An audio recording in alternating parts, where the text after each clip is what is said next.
All right. Oh, we man. are we are up. It is that Welcome time. to Turntables RPG. We Peacock, the streaming service. Peacock. We are a We're not sponsored. yeah, we're not sponsored. Sorry, unfortunately. Though, we're open to it. Hit us If the up. people at Peacock want to sponsor us, sure. Yeah. Peacock, hit us up. Who even knows Peacock is ABC, NBC? I think it's ABC. No, I don't know. no, It's it's the one with NBC. it would NBC. be It's NBC. NBC. It's Yeah. the one with the Peacock. Peacock logo. Yes. Duh. Anyway, I guess we're not getting that sponsorship. Yeah, now. Wow. Anywho, we are Turntables RPG.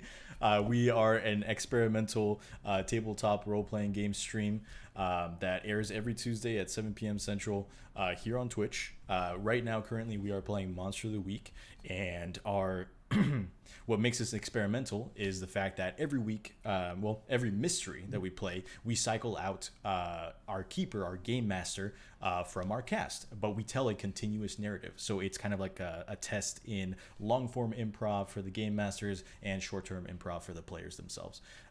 And we've been having a pretty fun time so far. So with that in mind, do we have any announcements other than what I've got tonight? Any birthday shout outs, any shout outs in general, anything of that nature? To shout out this very long sun chip I just pulled out of my bag. That's wonderful. I like Nice. that Because one. this is the normal size. So here, there we, yep. That's all I've got today. Yeah. Okay, very cool. Very cool. Happy birthday to anyone who has birthdays on January 19th. Aquarius, shout out. For the most part, I guess, for stream announcements, we've kind of fallen off the wagon, but once again, I really would like to plug our amazing friend and artist, Patrick Costa, for doing the amazing character art for our stream on Twitter and Instagram. His handle, yes, his handle is PC Inc. And he does monthly commissions, so just reach out to him. He has really great rates, and he's just insanely talented. And we just want to keep plugging him as much as possible because he is a fantastic friend and an amazing artist. So please go follow him on social media. Speaking of social media, if y'all have not followed us on social media, we are at Turntables RPG on Twitter, Instagram, here on Twitch. We are a Twitch affiliate, so you can subscribe to us if you'd want to. It's totally cool if you want to just kind of test the waters and check us out. I definitely understand the feeling. But we appreciate your view either way, and we hope that you enjoy the story. Chris, do you have anything to say about options for subscribing? Literally free money, guys. Oh. It's literally free money. If you connect your Amazon Prime account to your Twitch account, it will literally, you can get a free subscription.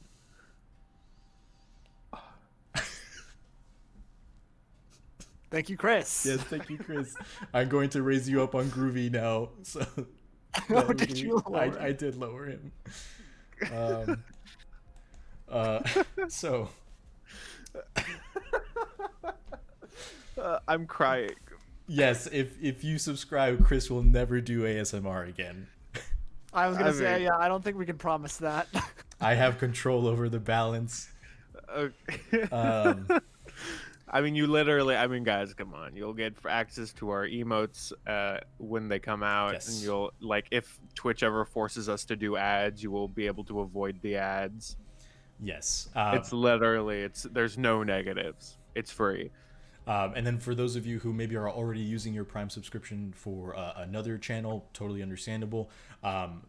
In the next, probably in the next week or so, we are going to launch our Patreon, which is still going to be available to everyone. We're going to have stuff. We are going to have content on the free side of the paywall for those who just kind of like want to keep up with us. And then in order to cross that paywall, there's just going to be like a $1 tier, because we would love your support, but we still want it to be somewhat accessible to everyone who maybe is still supporting us on here on Twitch, or just like wants to be a part of that journey. We have gotten permission from our amazing friend Patrick to use his sketches and the artwork that he has done for us to put on our Patreon. And so we are very excited for that, and we are very excited for y'all to check that out. We also have some really great ideas for like in-person journals, in-person interviews, maybe. Definitely going to be putting up PDFs of our mysteries, and so on and so forth. So just join us if you can, when you can. We appreciate it either way.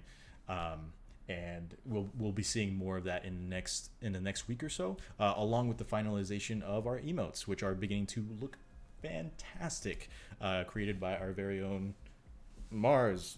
I'm looking at the reflection, but they're over there. But yes, we're very excited to share all of this with you. We're also in talks to maybe figure out another program that we might be doing in the future. And yes, I have nothing else to say. So unless anyone else has anything to say, I cannot delay the inevitable.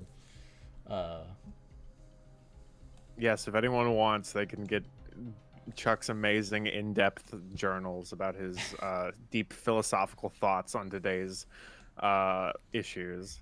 I will say my fiance was amazing enough to think up of the idea of doing a possible actually edible recipe for a possible savory gravery.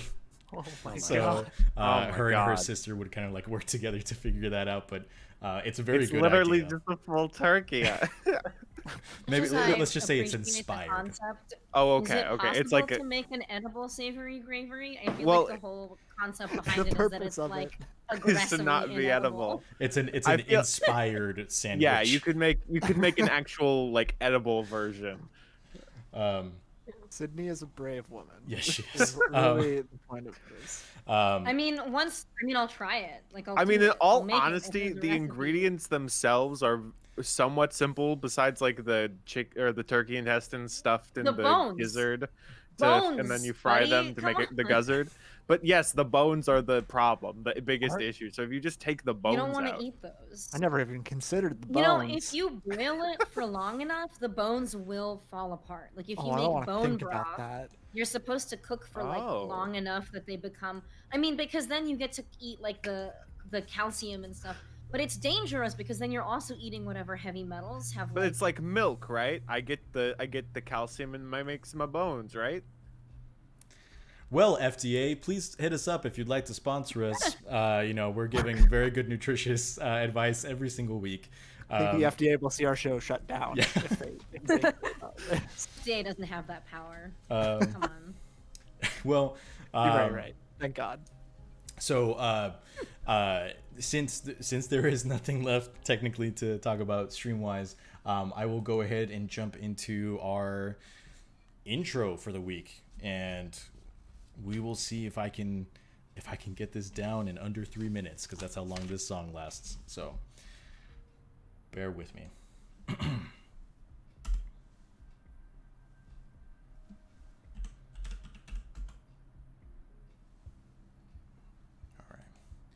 So we open on a heavily wooded area. This forest right now is slightly covered in a layer of light snow. We watch a group of individuals kind of standing in a small glade in a debrief.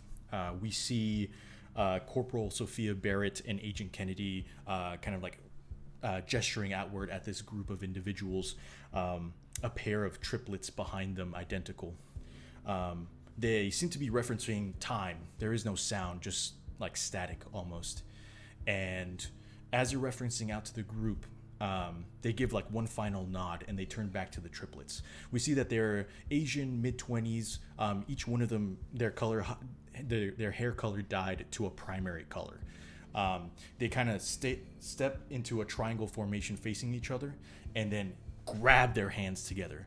As they do that, their individual hairs begin to light up, and we see 3 beads of light still in those primary colors appear in the air behind them, streak out into lines, and then begin to fold into a triangle. As it folds, we watch the beams of light open up into windows in space, and the crowd of individuals kind of rush forward. we follow 3 individuals into the fray. The first is Megan Dougherty. She's wearing kind of like a light running jacket as she kind of walks through, and she steps out into a totally different clearing where there's like maybe a group of 20 or 30 heavily armed, very large, muscular, heavily weaponed, or like they have pretty dope weapons in and of themselves.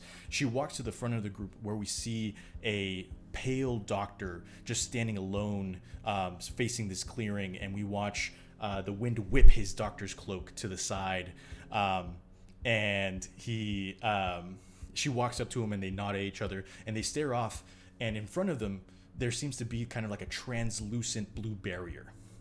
We cut to another group. This time it's a figure that we don't know. It's a young, maybe teenage young man with red hair, wearing a green bomber jacket, black skinny jeans, and green Converse. And he just walks out onto this clearing where it seems like there's like dancing dust motes everywhere. But there's no light. It's a cloudy day. So where are the dust motes coming from? Some are clustered into groups. Others, it seems as though they're chasing to one another. One of the dust motes, flashing, lands on his shoulder. It should be noted that this individual has no shadow. As he walks up to the edge of the clearing, you see him walk up to an individual in a black leather jacket wearing black ripped jeans. They have mahogany skin and moss-colored hair and eyes and a sword necklace dangling from their neck. And they just kind of like look back, and you see that they have elven ears kind of stretching up backwards. As we cut to the next scene,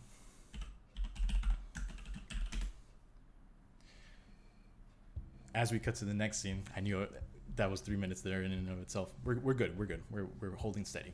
As we cut to the next scene, we see Atticus Campbell step through the portal. And he is in his normal getup. It doesn't seem like the cold is getting to him, with the exception of earmuffs. Underneath his top hat, he has 2 large white fluffy earmuffs that cover his ears. And when you see his side profile, it almost looks like those earmuffs are rabbit hands just covering his ears that seem to be coming from his top hat. And he just confidently strives forward, and we see that he seems to be walking towards that blue barrier that has been stretching across all of these groups. In front of the barrier, there are 5. The group in and of itself is about 15 magicians, all wearing kind of like a myriad of different clothing. But 5 of them are sitting in front of the barrier, their hands like almost touching it, with spell circles encircling them. And the spell circles have like 3 layers within, with arcane symbols that are turning to side, left and right. It's like almost like each one is individually doing a jigsaw puzzle of arcane means in each hand, as if they're trying to decode this wall. The camera pans out a bit, and as it gets wider, we can see that there are 3 bodies hanging mid-air, scarecrowed out, and with like blue sigils carved into their chests, glowing with blue energy. It seems as if these 3 individuals are fueling this barrier, each one of them wearing a rabbit mask. As soon as that happens, the camera pushes forward. We fly past maybe a good acre or so of trees and snow and rocky outcroppings until we get to an abandoned hunting lodge. As the camera enters into the front of the lodge, we see that the entry room is packed to the brim with individuals wearing rabbit masks. They're just standing in the darkness as if waiting for something, in like nice, neat rows, all stacked around, maybe 30 at most. As they sit there, they almost as if by an internal clock, one of them steps forward and begins to walk into a side room. As they disappear into the darkness of the side room, there's a flash of red light, and suddenly the darkness is lit up with a dim, red, pulsing glow. And like clockwork, the next one goes in, flash. The next one goes in, flash. The next one goes in, flash. With every rabbit-masked individual who steps into this room, the glow begins to get brighter and brighter.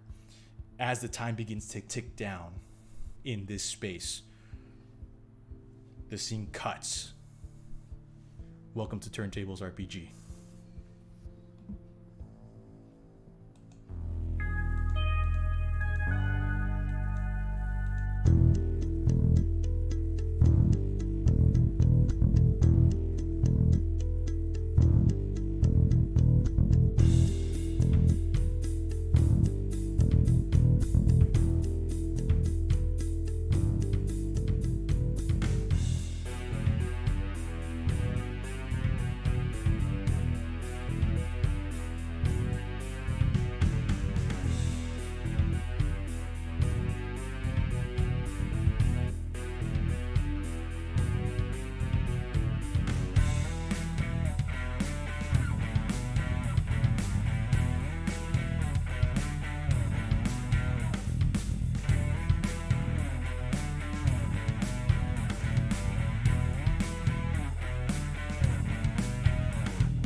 Hello and welcome to Turntables RPG, where we practice contemporary jazz with our mouths.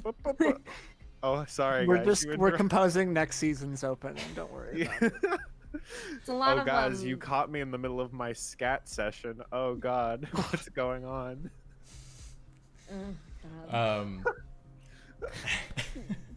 So as we open in, we'll do a quick kind of like recap.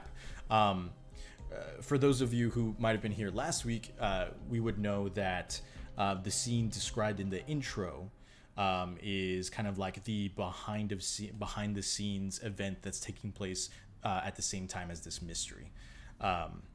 The Extraplanar Control League into the investigation of paranormal and supernatural events, also known as Eclipse, has essentially brought together a strike force to take down this branch of rogue magicians.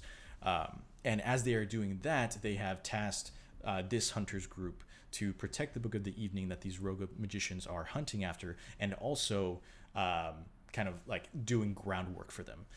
So on that same vein, they told them about this very irregular murder in West Memphis, Arkansas. Upon further investigation, our hunters found that the crime scene itself was centered around a mobile blood bank.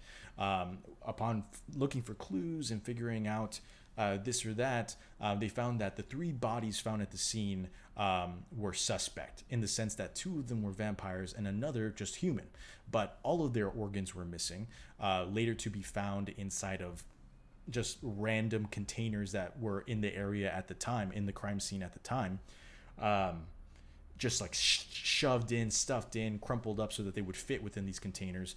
But the singularity is that all their hearts are missing. With that in mind, the vampire's teeth were also missing. Very confounded, our hunters also found 2 motorcyclists, 2 bikers, kind of like breaking into the scene to retrieve a binder and the leather vest of their comrade. They found out that these bikers belonged to the Red Branch MC. And each one of them seemed to have unique abilities. Upon speaking with Chuck and finding out that he was the Silencer, they invited him and Bertilak, who is currently kind of like replaced Alex, our beloved vampire doctor in tonight's in this specific mystery. They invited Chuck and Bertie to a bar where they all kind of like congregate. As they do that, Ann and Apophis were allowed to stay within the crime scene. It should also be noted that in this time, Ann had a moment, an experience with their Crazy trip. with their otherworldly bosses, their boss from beyond. They found out that their boss is named the Tribunal. They weren't able to figure out who they are, what they are, but they could hear their voices, and they definitely witnessed their power as the Tribunal granted Anne the ability to suss out lies in the moment by having her live through the lives of the greatest betrayers of history. It definitely was a wild session last time. Where we left off was with Chuck and Bertie at the House of the Rising Sun bar, and Apophis and Ann still at the crime scene. Though they have found out that it seems as though the creature that they are hunting was hunting someone else, and it seems as though all tracks are leading across the river to Memphis, Tennessee. So, with that in mind, we will start with Ann and Apophis at the crime scene. Bertie and Chuck, just know that y'all are still at the bar. I believe y'all are currently speaking to Brendan, and but if y'all have any other questions, there are other NPCs in the bar that y'all are going to be able to speak with if you'd like to. So just be juggling around questions or things that you might want to RP in that time. Patty will be available I will try my best. But with Ann and Apophis, y'all are up. So what are y'all doing? I think that we zoomed out on Ann and Apophis when they were both standing on top of the.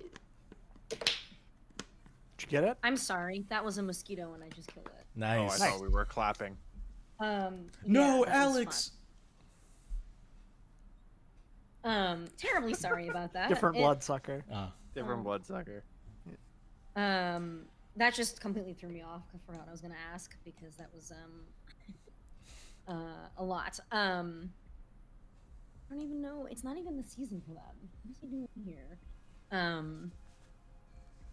Yes. So I believe that the two of us were standing on top of the blood bank van, correct? Kind of looking out upon the holy relic, aka the pyramid-shaped Bass Pro Shops over the river. That was one of the scenes beforehand, but y'all had been brought down from the top of the mobile blood That's bank. right. That's right. Yes. By Violet, the lead forensics examiner, so that she could show you these organs mashed up into these containers.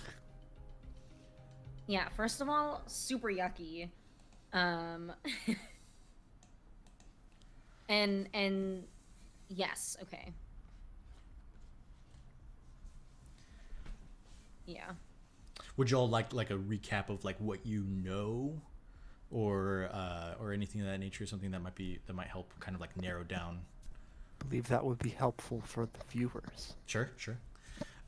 So, what y'all have learned from the crime scene thus far is that, again, the 3 bodies found at the scene are missing all of their organs. They were found within those containers. When searching through the containers, most of those organs that were missing were found, with the exception of the heart. The heart seems to be the thing that has gone from all 3 bodies. At the same time, the teeth from the 2 vampire bodies are missing as well. In the process of searching through the crime scene, you were able to find that in the evidence bank there is a cooler full of blood bags that the mobile blood bag was taking. Apophis went to go search it, but upon opening up the actual case, they had a spot of amnesia, possibly because of a very mysterious electrical spark that ran into their body. At the same time, underneath the seat, there was a black binder that had a listing of all the donors that were kind of off the books, individuals who were being paid cash for their blood, that more than likely was going to the vampires themselves. And then Apophis was able to find out with their infrared magics, scanner eyes, that there was a very large creature that probably caused all the damage and all the giant claw marks and things of that nature on the mobile blood bank, but that it seemed to be following the footsteps of a smaller creature still oozing out magic from that had come to the mobile blood bank earlier that night. With that in mind, Apophis also was able to tune in with the creature and find out that at this moment in time they seemed to be in some kind of ruined cathedral, and I'm pretty sure that's all you got. Wasn't at there the crime something? The ruined cathedral was from Apophis's detect where the monster was, right? Yeah, their tune in move. Okay. I wasn't there something more specific about the Bass Pro Shop, or am I misremembering? No, it was just that they failed their role for an investigative mystery, so they got on the top of the mobile blood bank and saw the Bass Pro Shop across the river, and it just so happens that the Bass Pro Shop in Memphis is a giant glass pyramid. So yeah. When do you get to see I that? wasn't sure if there was something mystery relevant to that, or if it's just a coincidence. It's Well, just you there. don't know. Well, you don't know. Stop. It could still happen. I wasn't sure if there was something already confirmed or not. I didn't remember. So. Chuck's just randomly going to be like, for some reason, I want to go to the Bass Pro Shop right now. They sell guns at the Bass Pro Shop. I They feel like Chuck certainly would go. do. And I'm apparently going they to go have gamers. Did you have Yes, I want to gators? go see the gators and buy guns, Birdie. Let's go. And go Also, bowling. I feel like I should mention after we talked about the Bass Pro Shop, I did have a dream about the Bass Pro Shop. Well, Except I dream I- about the Bass Pro Shop every night. So There welcome was to like my world. an orca whale in the Bass Pro Shop, and it Holy kept shit. like trying to get me to get it out, and that was really depressing. Oh no. Only in the but- Bass Pro Shop. I did May- dream about the Bass Pro I was Shop. actually while I was at Best Buy. Sorry, this is totally a tangent. But while I was at Best Buy buying camera stuff, the Best Buy near my apartment is right next to a Bass Pro Shop, and I was really tempted to walk in. And I was like, anyway, sorry. It's all okay. good. I Everyone- will say, can we make it canon that the big ol' pyramid Bass Pro Shops would have a Big ZDs on the inside? I So that we can be like, I'm I- at the Big ZDs, I'm at the Bass Pro Shops, I'm at the combination Big I, ZDs. I will go Bass ahead and Pro tell y'all Shops. now because I'm sure it's well within canon that Chuck would probably look up where the Big ZDs is within Memphis. The closest one is inside the Bass Pro Shop. I was waiting for later to reveal that, but yes. Okay. Perfect. Thank you. Follow-up question to that. Mhm, Now, I've been inside of this Bass Pro Shop in real life. mhm. Is this Big ZD's on the observation deck, or is it in the base of the building? It's Because a- there is a restaurant up there. It's in the base of the building, Okay. No. and the Zeke is decked out in camo. Good. Well, It's a vibe. It's just a vibe, man. This Zeke knows Vibe. how to use a gun. Oh my god. They don't this- want to. They Anyway. don't want to promote gun violence, so they just like gave Yeah. him like a, It's like a Nerf gun. I He's like like, a- hey kids, it's a Oh. it's a A machete? fishing no. pole. Yes, it's a fishing pole. Okay, that makes That more sense. possum. That possum. I was like is imagining catching Zeke fish. as like an Animal Crossing villager, Mhm. and I was like looking Oh my at the God. fishing pole in his hand, and I was like, "What's the name?" But yes, a fishing pole. That's what we need fan art of. Alright. Guys, we need more Zeke fan art, guys. What's going on? No, it's Any- Zach. It's Zach the possum, right? Oh, Didn't son we of a Is it determine this? Zach? It It is is Zach. Zach. It is Hey, Zach. what if like You're there's right. like a 'Cause Zeke- mystery, right? Because Zeke is the guy No. from If the Shoe Fits. Yes, Sorry. yes, you're. Isn't there aren't there like 3 like terribly maimed corpses or No. some shit? I don't know what you're talking about. Yes, Okay, that's right. never They are mind. terribly maimed. Never The mind. real mystery was the friends we made along the way and the savory graveries that we ate that gave us heart disease. Okay. Actually, that reminds me. Another thing that y'all found out at the crime scene was that the creature that obviously did this was very large, as if like probably Apophis' size, because the Yes. bodies themselves had their rib cages cracked open by hands, and you could tell like which ribs were like kind of like splayed out by which fingers, and yes, Horrific. Thank you. you're welcome. Every keeper has their MO. Sure. Yours is yucky. Yep. This. Pumpkin guts.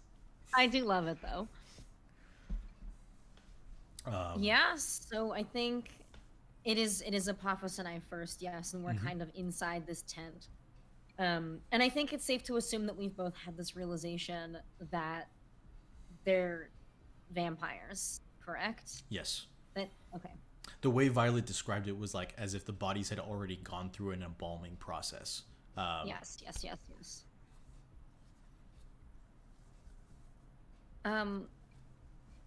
Apophis, can we chat outside?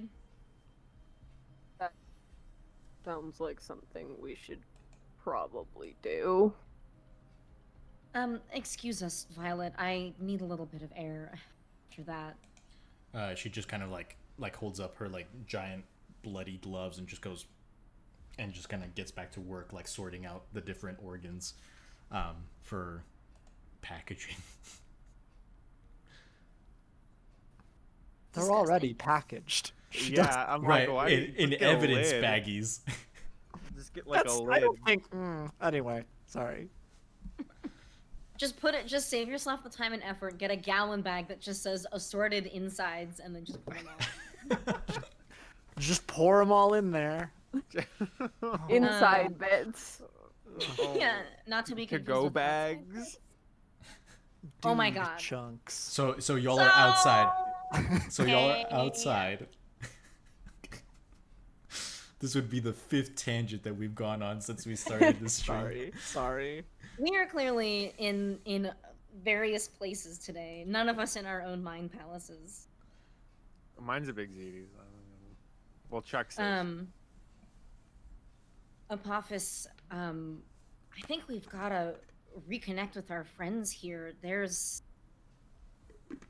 something out here hunting other monsters. We haven't seen that before, have we? Unless you count us hunting monsters. Yeah, I wouldn't count us because we're good monsters hunting bad monsters, but this one does not seem to deal with such grace. And you got a beat on where it is, right? You saw something, you connected with it. I did. It was in some sort of falling down church or some old cathedral. I don't know.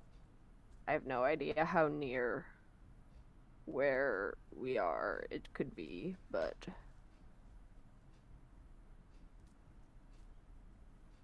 I could look it up, and I would pull my phone out of my pocket and just Google abandoned churches near me.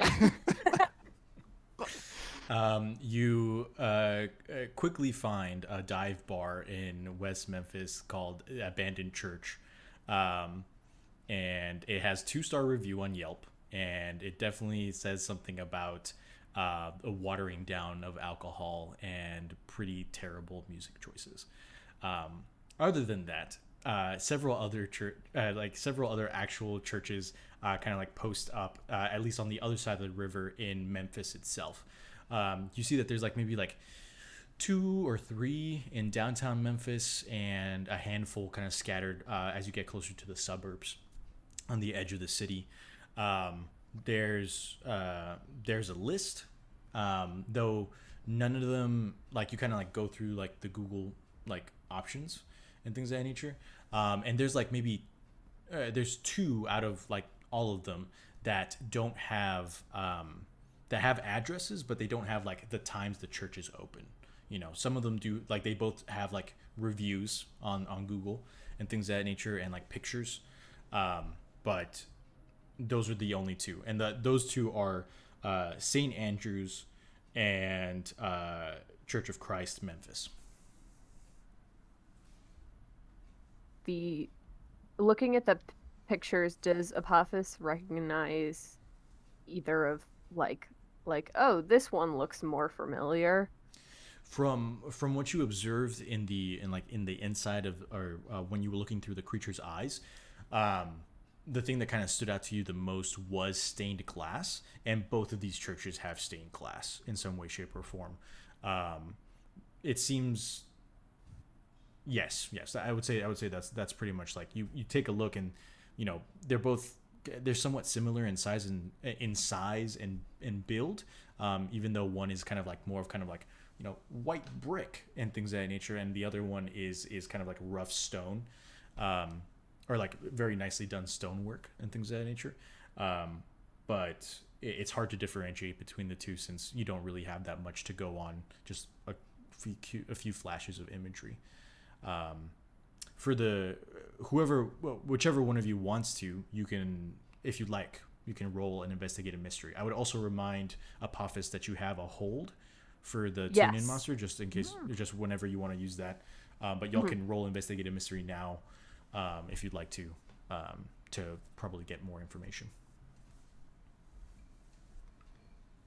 My investigative mystery is +0, so if Anne has better investigative mystery, I do.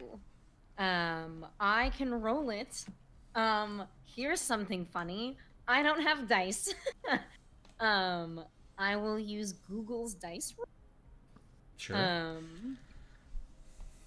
Let's see if Google has better luck. I know. Well, Okay, that I've is a hacked into 3 Google and a mainframe. 6 plus 1 is 10. All So right. that is a 10 on investigating. Starting history. off well. Right on. So you get to hold 2. So you can ask what happened here, what sort of creature is it, what can it do, what can hurt it, where did it go, what was it going to do, and what is being concealed here.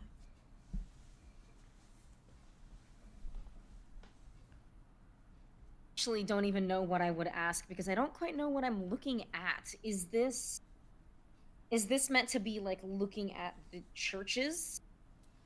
Yeah, I think essentially Okay. what this is like, you have essentially narrowed it down to 2 churches, but you need to figure out which one is your best guess. Right. And so this is more of kind of like maybe looking a little bit more into the Google sites or recalling information that maybe could help from the past. You could also use this as like a lifeline and like call Teddy if you wanted to, and have him kind of use his supercomputer to look things up if you wanted. Either way, whatever way you want to take it, we can figure something out. If you want to ask a question. I think what I think would be the most useful here is what happened here to determine like how long these churches have been abandoned for, and I don't know, like how they came to be how they are, and if any of them have been the site of like criminal activity or like no good punks doing no good punk things, you know, as they do. Gotcha. So that is the question I am asking. Okay.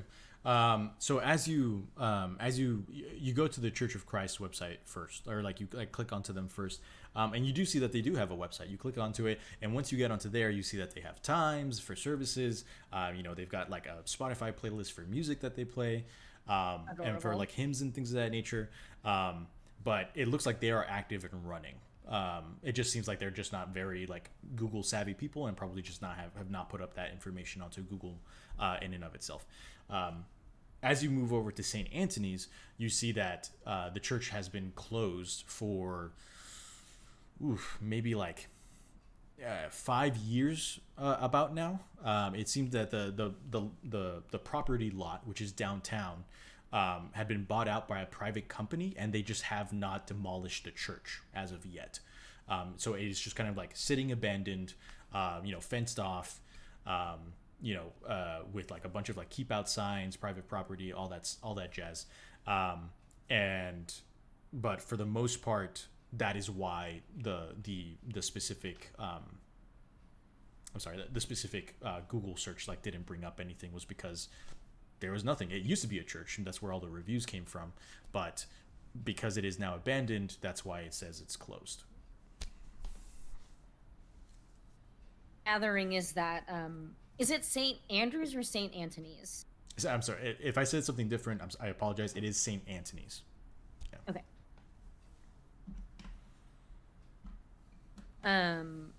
So I'm gathering that St. Anthony's is the better option. Apophis, it looks like we're gonna need to get to the other side of the river no matter where we go. I guess we're gonna have to walk. Is there anything else you want to look for around here before we get going? Before we head out, I'd like to, just because the magic of the creature is strongest here, I want to see if I can tune in one more time, and in game terms, I'm just going to use my other hold to figure out what the creature is threatened by. So what is the creature, or what does it regard as the biggest threat? Ooh, okay. Chuck Duval. You can smell in the air his fear of big ZDs. I think, animals in and of themselves like give off like a pheromone when they're afraid, right? And so I think what Apophis, what you do is you probably head over to the mobile blood bank, like where the presence of that creature was more concentrated, and you just kind of like take a big whiff, like you just kind of like take in everything, anything that you can about this creature. It's like somewhat diluted by time, but you know, a lot can be told from that information. But as you are searching, as you are kind of like absorbing this information, you have a moment where you connect again with the consciousness of this creature, and it seems somewhat split. It's like you get like kind of like a split screen situation where on one side you see there's a beautiful white light that is kind of like shining on this creature's eyes, and silhouetted for a moment you can see two large wings just kind of like beat and then disappear. In the other side you can see that on the other side, well, we'll split this up and say it's two different images. So you get that first image was those white wings, and then it cuts to this next image. In this next image, you watch you are standing on a white beach, and the waves are crashing, and you see that the sun is kind of like somewhat high in the sky in the distance, and you watch an atomic bomb go off.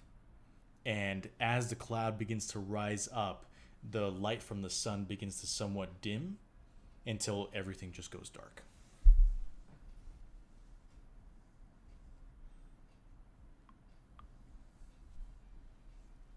And Apophis kind of relays what he has seen to Anne and says, I suppose, well, not concrete. I suppose these are the only answers I'll be getting from here.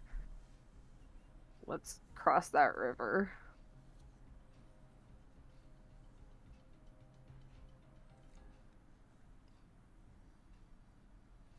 Yeah. And I think that we'll just start walking, unless we've got something else we could take. But I don't think we do. I mean, I could angel wings us over. Yeah, I mean, you could angel wings if you wanted to. I will say at this moment in time, a blue pickup truck does kind of like pull up, and you see kind of like a more elderly member of the Red Branch MC kind of like hop out and begin the process of like taking up this left behind motorcycle and putting it onto the bed of the truck. Because Odie, the MC branch member that was with Brendan, like essentially like folded himself away and left his bike behind, and so before leaving, I Brendan, recall. yeah. Why couldn't I just drive it? I'm so sad. Before leaving, Brendan had called like one of the members to come and pick up the bike. So I think what I would do actually is just text Chuck. And just say, technology. Where are you and how is it going? Because I imagine it probably hasn't been like the full couple of hours where I should start worrying about him yet, but I haven't heard from him. And I don't think Birdie has a phone. That is certainly true. And I don't think Birdie would know what to do with a phone. I feel like Birdie would be like whatever the step below an iPad is, like I just feel like he would not. I just feel like it wouldn't go well. Like a leapfrog tablet? Yeah. Even then, I think, you know. We give him a chalkboard, and he's just like, oh, fuck. I think that's more his speed. Slate and chalk. Yeah. Pretty No, easy. we give him a whiteboard, and we're just like, it's like a chalkboard, but backwards. What? What is this? Like, you know, like inverse. Anyway, Anne texts Chuck. and just kind of waits for a Do few you minutes. use like letter like just out of curiosity, how understanding is Anne? Does she do where like and the letter R and the letter U, or is it full on just where are you? I think that Anne, knowing that Chuck is a distinguished English major, would use Yes. proper grammar and speech when texting him. Thank you. I appreciate it. Okay, cool. Keeper, does does Chuck get a text? Yeah. Your phone Okay. your phone bings, and I guess with that we'll shift over to the bar.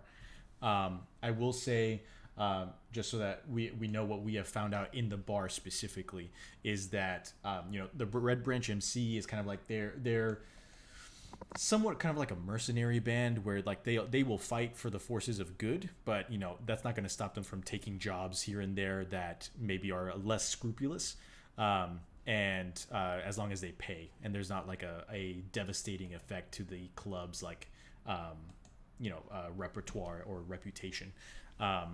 And the at the same time, y'all have found out that in across different cities, like here in kind of like the somewhat the heartland and also like Tennessee, is that there have been several attacks similar to the one from last night, with similar kind of like deaths where the organs are missing, but most of them have been like focused on monsters themselves. Maybe there's like a human bystander here and there, but most of them are on actual supernatural beings. I believe what we heard wasn't Mickey the first human, I think is what they said. Yes. Has been Yes. killed in one of these? That's correct. Okay. Oh, ambiance of the bar. I love Crazy. it. Yes. Thank you. Uh, Thank you. Anyway. Is Brendan sitting with us now? Yes, Or- Brendan is still sitting with you. Essentially, currently right now in the bar. So Brendan is sitting across from you. Patty is still kind of like in the middle, in the thick of it, with several of the other bikers, still having just finished the patching over ceremony. Johnny, who is the owner of the bar, is sitting like behind the actual bar itself, currently just like wiping glasses. That they're not serving anyone, but if you want to go speak with him, you can. And I'll say that Odie is also kind of like walking around, the specific MC or biker who had the pin for the white Order of the White Rabbit that Atticus Campbell is also from. I kind of want to find that guy, actually. Okay. Like, I'd like to ask him a question or two. Sure. You find him, and he is like in the process of like he's like right next to the dartboard, and he is in the process of just kind of like waving his finger and switching the colors of the dartboard just like over and over again with magic until he finds one that he likes. But for the most part, he sees you and says, "Hold up, Team Avatar, Fire Ferrets. Hello, friend." Greetings. We had met prior. You are an enchanter of some sort, I believe. Oh, well, I guess you could say I'm a party magician. Granted, you are staring at him, and he's got like gauges and like heavily pierced ears and like a red mohawk that's like split into spikes. He definitely does not. He's definitely a little more wild looking for sure. Oh yeah. He's no This is Atticus for you. Campbell. Yeah, this is for your crazy parties. Yeah. This is your crazy. This is for He's your a rave rave. magician. Yeah. That's it. You know all those magicians you hire to go to raves. Yo, dude, we're gonna go down to a rave. We got a freaking magician. definitely- for the rave. Pretty great rave, probably. He definitely got his start in 2012 doing the glow stick dances on YouTube. You know. Yes, I love it. Before we get into all of this, I believe Chuck just received a text message. Yes. Actually. Did you want to? So- Yeah. Go ahead, Chuck. So Chuck, who has just made a deal with Brendan, that hopefully no more motorcycle people will die, he's just sort of sitting there, he's sort of like looking out at the bar, being like, oh, I remember when I was young and I could do this thing with people. Usually I didn't have like this many friends to do it with, but this is fun. Nice and lively people. And so he gets I think he feels a vibration in his pocket, and he's like, oh my god, it's my heart's going out on me again. And he reaches into his pocket and pulls out the phone. And he It's looks not at my it. pacemaker. Oh, it's not my.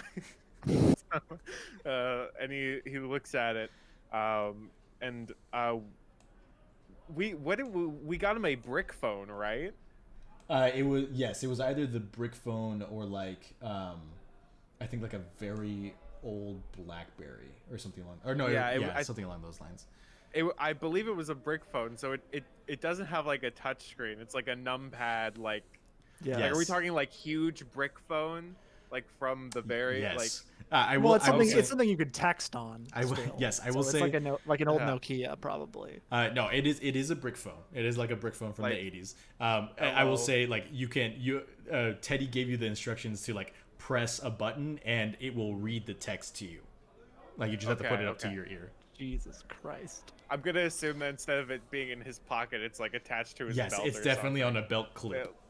Yeah, Like a leather gun holster for his fucking 4-pound cell phone. He's like, weirdly enough, I was around when these things came out, so I somewhat understand them. We didn't do the texting thing that much, but it's very interesting. And so he clicks a button. I'm across the bar. You are saying this to yourself. Oh, Brendan's I'm saying there. this to Brendan, who's across the table. Okay. That makes He's sense. just kind of like in his cup. And I imagine it's like, where are you? And he's like, oh, very interesting. Well, right now, Mr. Phone, I'm in the bar, mostly, sitting here, staring across this guy. Kind of creepy, has a weird tattoo. This bar was named after a song based on a house in New Orleans. We're not in New Orleans, I don't believe, so that's kind of weird. Jingbano? Question mark. But anyway, yeah, so that's where I am. Where are you, Phone? The phone does not respond. Oh God. Okay, well, that's fun. Chuck's a nightmare. I will say Chuck does know this. There are it does have like speed dial buttons for all the members on the phone. Does the text message say from Ann? Yes, it would say from Ann. Okay, cool. I think so. I imagine it's like, where are you from Ann? And he's like, oh, okay.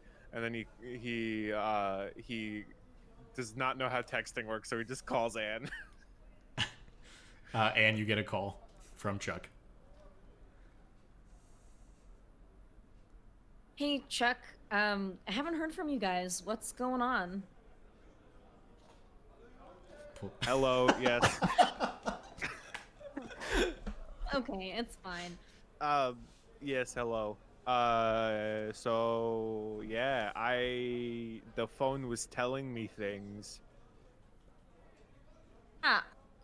So Apophis and I have learned that we need to get across the river. Is that where you guys are? And can I just come to you? I really don't want to walk. We're kind of in a rush. Look, I mean, me and the tree man, we went to a bar, met up with some old pals of mine. It was kind of fun. We learned some stuff. I believe we are across the river. But yeah, I think I've gotten some information. I don't know what you have. If you want, I can tell you what I have right now, and the theory I'm working up in my head. You can tell me in person, but for me to get to you, you should probably go outside. Oh, okay. If you're in a bar with these guys, they're a little jumpy. I don't want to make enemies where I don't have to. Well, they love a little roughhousing. I'm not gonna lie, but be careful though. Be careful. Not a lot of women here, so just watch out. I don't know about these guys. They seem like cool guys though. I don't know. What do you think, Brendan? We're cool guys. Yeah, he says we're. So never mind. They're cool guys. They said they're cool guys. So. I'll go outside and let you in. Thank you, Chuck. Thank you. Okay, cool. It's just a pleasure hearing someone's voice. You're at a bar talking. You know what? I'll see you in a few. No one ever talk. Oh, I'm so lonely. No one ever wants to talk to me. Chuck's a grandpa without being a grandpa. Lord. That's legitimately something like my grandparents do. Like my grandparents will be like, "Oh, no one ever talks to me." I'm like, "I saw you yesterday. I just saw you." Talking to you right now. We are literally speaking as right now. No one ever talks to me. Grandma. See, Anyway. my grandmother does that too. And the best part is when I do call her, she hangs up on me within 2 minutes. She's just like, "Oh, good to hear you, bye." And I'm like, "Well, Mine's okay." the same way, actually. I don't, whatever. It's fine. Strange. I think it's Very because fun. I always catch her when she's watching hilarious television and she doesn't want That's to be it. disturbed. I think it's Busy just because watching the Golden. Sorry, Girl. granddaughter. I think my grandma just has so many grandchildren that she really just like when I get on the phone with her, it's just like, okay, who is this? What have you been doing? Are you okay? And then it's like, it's Saul. I'm okay. I'm getting married. Okay, that's nice. Bye. So. Okay. Okay, cool. So I guess So- Chuck. I love this grandparent talk. Yes. But anyway, so I go outside and I'm like, hold on, gotta go pick up the young ones. Am I right? You know how it is. Anyway, he walks outside the bar. Yeah, Brendan just kind of like still in it. Like, you've said so many different things in the span of like the last like 5 minutes that he's just kind of like still jumping around to try and figure out what topic you're specifically on. So he's just kind of like nods and continues to drink his drink. You know, life as a assassin. You live with it. You know, you just do moment to moment. Kids these days don't get it. He walks outside. Yeah, as you begin to leave the door, you hear Johnny just call out for you, and he says, "Come on back whenever you get the chance." I will literally be back in like maybe 5 seconds. Who even knows? And he walks outside. How are y'all timing this? I think I'm going to wait probably like 30 to 45 seconds because Anne definitely has this image in her head of Chuck like putting his phone down, like opening up the leather pocket, like shoving it in there, realizing it's the wrong way, flipping it around, closing it up, and then like very slowly getting up and shambling out the door. So It's the knees. They go first. But yeah, I think I'm gonna wait about 45 seconds and then Apophis, are you ready? Anything else? I am ready as I'll ever be.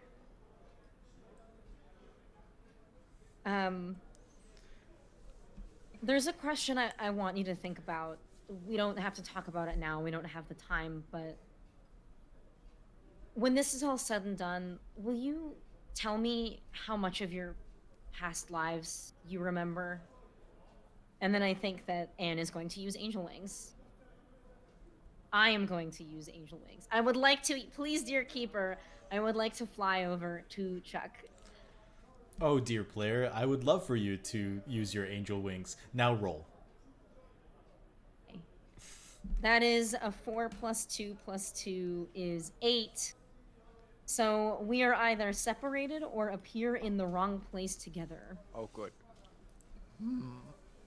Oh, good. It happened. You Curious. cursed the internet.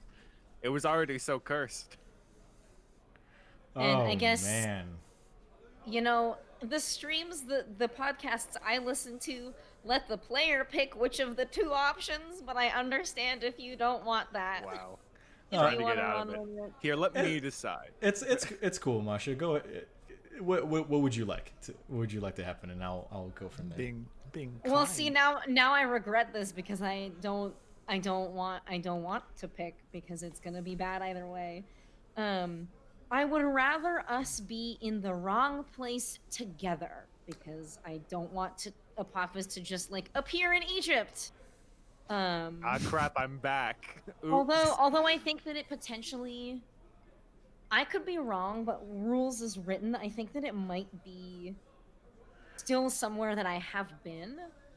Like it has to be somewhere that Anne has been. That's a good question. Because the text is, you can go instantly to anywhere you visited before or to a person you know well. Mm-hmm. On a 10 plus, you go where you wanted. On a 7 to 9, you don't quite manage it. Either you are all separated or you all appear in the wrong place. So I guess you can kind of read that whatever way you want to. So, in any case, wherever you put us, I would like us to be in the wrong place together, please, dear keeper. Sure. And maybe not the moon, you know? Just a if you were that really would be on a mean. failure, I hope, and not, you know, right now. That would be really cool. Because you could maybe argue that Apophis survives, but Anne's gonna be in a bad spot. What's faster, the vacuum of space or the synapses of a divine being? Is that a start of a joke? Is that what? No, it's like if you ended up in the moon, right? Would you be able to angel wings immediately back once realizing that you're in the moon, or would the vacuum of space? Or would my just... brain pop? Yeah. Yeah, that's a good. Anywho, I would give it to the. I would give it to the role. I agree, Eric. Sure. Okay. It's supposed to be a very good act under pressure. An act no, under pressure, or no and pressure, then they roll. really. Yeah. Wow. Vacuums. Anywho, I think Apophis and the two of you kind of like. I think the two of you kind of slam onto the ground like rough gravel, and it stings. Not enough to give you harm, obviously, but it's just like somewhat of annoyance. You kick off the gravel in all directions. As you look up, you can see that you are within the fenced-in property of this Gothic cathedral, kind of like staring up at you, or staring down at you, really. You look around and you can see that on the other side of the fence, there's like, there's like a gap in between the fence where someone could possibly squeeze in, but it's currently like somewhat closed off right now. There are signs that say like, property or private property, do not enter, trespassing, all that stuff. You do see that like right in front of you is a large kind of like marble sign that carved into it says St. Antony's Catholic Church, but you see that the Antony's has been vandalized and it is now called St. Lucifer's Catholic Church. Dude, we're gonna go down to have a rave at St. Lucifer's Church. We're gonna get a freaking magician. Telling. I think that I'm gonna sigh and I'm gonna pull out my phone and I'm gonna text Chuck. Change in plan. Meet you later. And I'm gonna turn to Apophis and I'm gonna say, well, maybe earlier than expected, but does this look like what you saw? Well, it certainly doesn't look like Chuck, and it does look like a cathedral with stained glass. So I don't know much about cathedrals, but it sounds like it could be a good starting place. Could I use my second hold from Investigate a Mystery? Mm-hmm. Because it is still related to the churches, and now I am physically here. Okay. I think that I am going to quietly circle the perimeter and try to peek into the windows a bit and ask what is being concealed here. Okay. And also, any other information I would garner from like creeping around a church. Sure. As one does. You can tell that the church itself is rather large. The part that kind of jettisons out the most where the sign is where the chapel is, where the pews would be leading up to the altar. As you walk around the church, you do see that there's like kind of like a side building abutting the chapel that's kind of maybe used for like recreational activities. You look inside, and what windows are not covered in blinds. We're still using the bar ambience Let me switch that up. Give me that sweet, sweet Gothic church ambience, please. The cathedral's popping off right now. Please It's very popular. Just play the Bloodborne soundtrack. That would be cool. I came to a weird realization, or like I was watching a streamer, but like video game music is technically like you can't get DMCA'd for copy or for video game music technically. Like, Like- oh really? Yeah, because like the whole point is like if you're streaming Bloodborne, the music's playing. So like if that was DMCA'able, then that'd be bad Wow. for the game. But anyway, Right, but us using the video game music if we're not playing the game. well that's where it gets iffy. Yeah. Yeah. Usually it's okay, but anyway, it's something. I was watching a streamer and he was like, "Guys, it's not a problem if I play Animal Crossing music." Like, Well, I think the difficulty comes when you're playing a video game that has like regular pop music in it that Well, you yeah, can that- definitely get DMCA'd for. well, that's the I'm using it as if it's a verb. yes. Is it a well, verb? yeah, it kind of is. Yeah. At this point. So, yeah, you do find that side building, right? As you peek in through the windows, what windows are not covered by blinds, you can see that it's kind of like a, it's essentially like a pseudo where Sunday school would be / where, you know, like high school dances would be held. It's a nice building in and of itself. There's also like a specific quarters for the priest, is like to have an office. There is a small office like hallway. It's rather sizable. You can tell that there is like at least within the chapel itself there are multiple tiers. It's so high up. I would say there is broken glass, broken windows around. So I would say moving around the cathedral, you can see that despite it being like an abandoned location downtown, there aren't any like cigarette butts. There's no like broken beer bottles. There's no plastic cups. There's no signs of like, you know, parties happening essentially, or anything of that nature, of it being used in any other way, shape, or form. As you step in through as you kind of like step to the side of the cathedral, you look through like kind of like a normal window into the chapel, and you can see that there's like, even though they seem to be kind of like knocked over currently, there are like plastic tables with like an electric lamp. But the windows are somewhat smudged, so you can't see too much, but there seems to be like makeshift furniture inside. That's what you can get from kind of like moving around the outside of the building.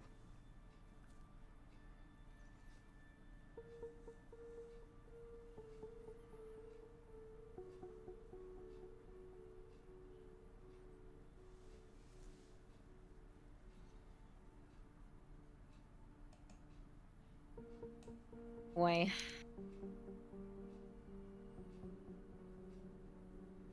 Apophis,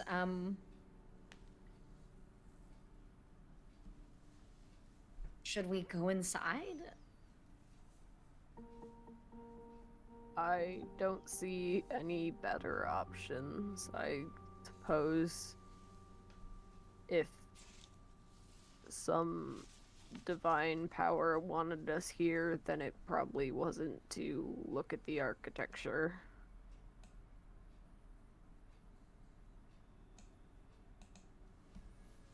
All right. Unless it was, in which case we should still go inside. There's architecture inside. Yeah, I think. Did you say that the like makeshift furniture was in that kind of like side building? No, it was in the chapel itself. So like the doors, In the chapel yeah, the itself. doors that are sitting right in front of you, you could open those up and look in. Mm-hmm. Yeah, I think that I'm just gonna quietly try the front door of the chapel. Yeah. As you walk up, they are beautiful wooden doors that like seem to have like facades like carved in of like you know, the Virgin Mary and like an angel on one side, and you can see that the angel has been defaced to look like to like given horns and things of that nature. But as you open the doors, are y'all stepping inside, or are you just looking in from the outside? So I'll step inside. Okay. Did you get him? I'll get him. He'll be back. And are you following Apophis? Yeah, I'll follow through, and I'm kind of putting a finger to my mouth, kind of. Okay. Let's be as quiet as possible, and I think that I'm also going to text Chuck that we are at St. Anthony's Church. You know, just stay tuned and stay safe. I'm twiddling my thumbs as if I'm typing, by the way. That's what's happening. Not visible on the screen here. Oh no. Oh no. I call Anne. No. Well, first you have to do the robot voice for the message, and then Okay. Hold on. The first one was we're at St. Anthony's. Or no, it was the change of plans. Plans change. We'll see you later. See you later. And then the second one was at St. Anthony's Church. And then Chuck's like, what? And then he calls her. What place is that? It's very good. I can. Yes. So What ringtone do you have for Chuck? Oh, that's a good question. Oh man. Well, we haven't made it yet, but we've agreed that in the canon there's a Big ZD's like jingle, right? Yes. It would 100% be the Big ZD's jingle, but maybe like the original recorded one, you know, not like the new revamped version, but like whatever the old timey. Now we have to make 2 recordings of this. Look, Like man, I 1960s. don't make the rules. Oh man. I do make the rules. It's part. I am 1/5 of the rules. I am exactly 1/5 rules. But yes, Chuck calls you. I will say, or do you want to go ahead and roleplay that call before we get into like the cathedral? Yeah. Sure. Hello. Let me get my phone. Hello. That's a book. Oh, hello. It's a phone. It's You know a what? It would phone. make more sense for you to have like the really big phone. I keep sitting in such a way that my like calf depresses the chair. So if you see me fidgeting really aggressively, it's because I'm suddenly like 6 inches lower than I'd like to be. Oh. Okay, She's got the hello. AirPod in. Wait, hold on. Hello, is this Anne Darrelay? This is Chuck. Yes. Only the Chuck. real Anne would know my last name. Chuck, it's me. My magic messed up, and we're actually Oh, at... really? That never happens. Chuck, I don't want to hear it right now, okay? You mess up all the time, too. Wow, that's so mean. Why would you say that to me? Listen, Look, I I don't- just wanted to tell you, because I was, since you seem to not be here, that I was doing some investigating of my own. Make sure, first, most important thing, if you come across another biker person, please make sure they don't die. That's because that will go badly for me if they do. That's all I'll say about that.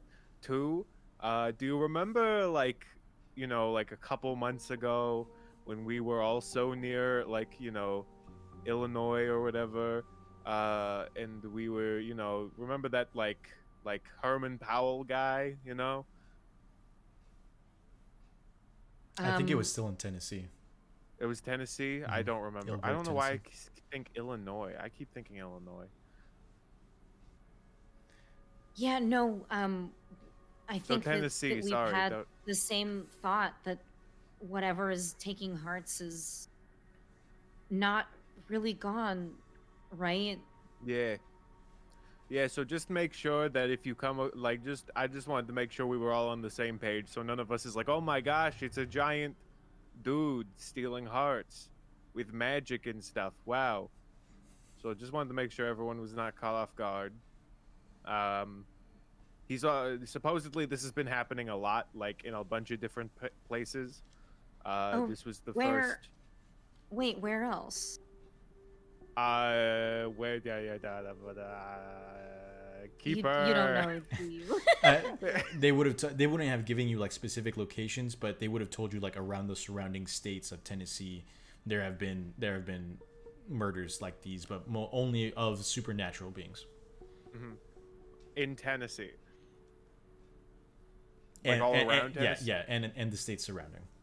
Okay, so basically in the Tennessee area, all of them monsters except for the guy who is a motorcycle guy is named after a mouse.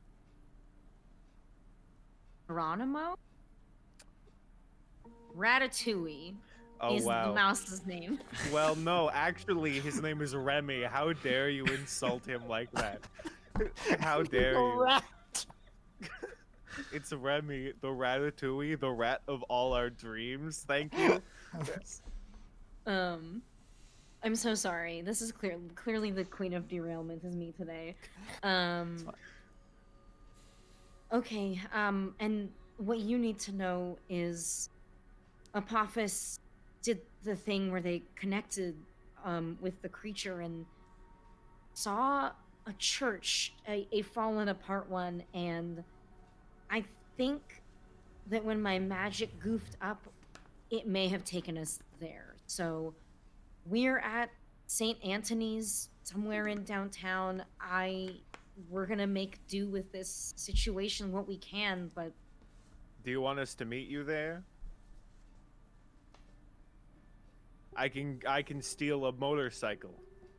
I would not recommend that. I am very good at that.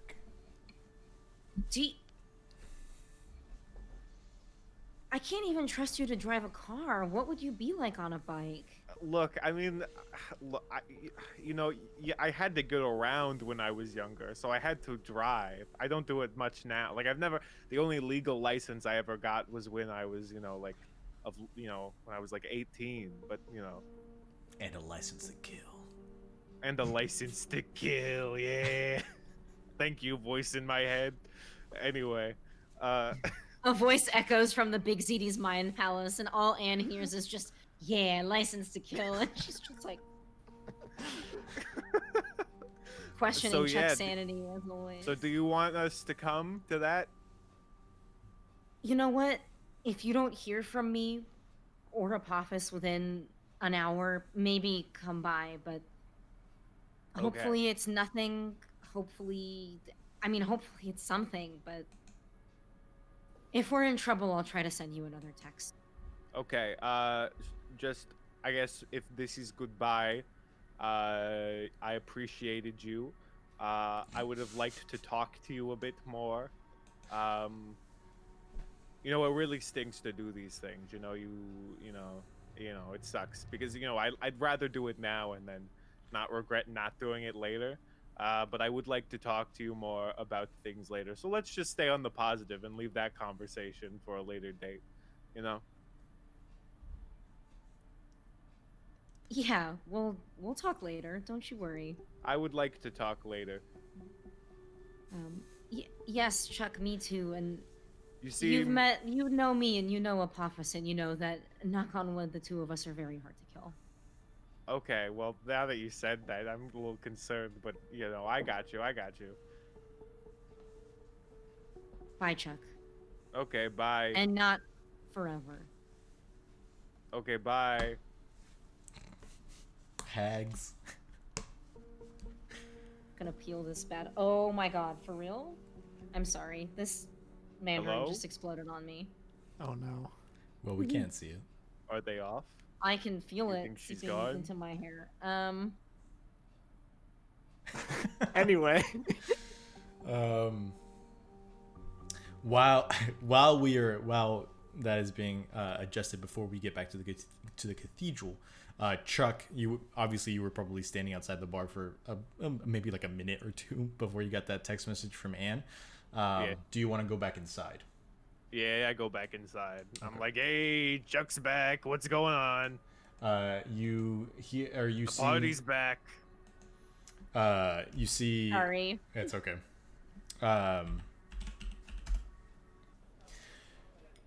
As you jump back into the bar, you do see that Johnny has just finished like filling up like a nice clear glass of beer, and he holds it up to you and he says, "I figured you'd be back soon." Oh, thank you. And he takes it. Chuck.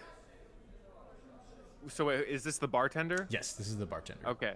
And he hands me the drink. Mhm. And the bartender is not a part of the team. I think Chuck is all like, as an assassin, Chuck is very much familiar with Chuck is very much like, don't just go handing me drinks that I have not seen you make.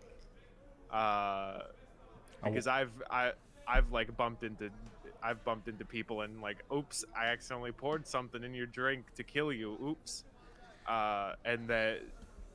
So I think Chuck, like, I don't even know how Chuck would test this.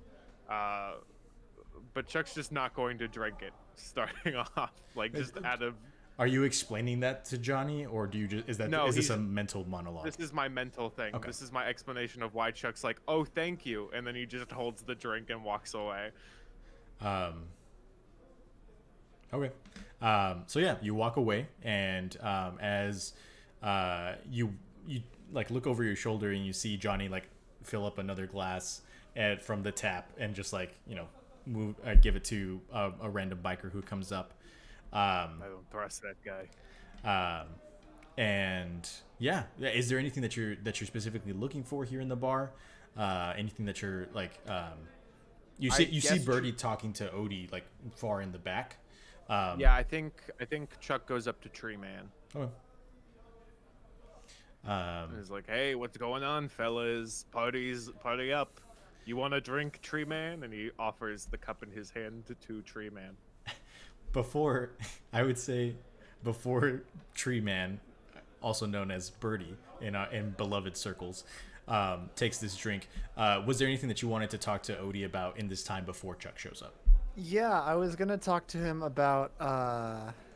So I approached him, and he was just changing the colors of the dartboard, I believe. Yes, so it was like the normal like black and white, and then he switched it to like red and blue, green and yellow, like shock pink and like a neon blue, and that's what it's currently on. Okay. So I say, now I haven't encountered many practitioners of the arcane arts in this day and age. A few, but not many skilled in the art of translocation, such as yourself. You Team Avatar. I gotta do it, otherwise I'm gonna lose it. The fire ferrets. Yes, you saw me do that little trick. It is a big winner at the Vegas parties. Sure, I have no doubt. I was wondering. Well, I am looking for someone. I don't know if someone of your acumen may be able to assist me in that. Every time I bring it up to someone, they tell me that, these people, these places did not exist. So I was wondering, perhaps, well, now, if you would be able to. A location spell is definitely within my forte. I turned into British because you were British.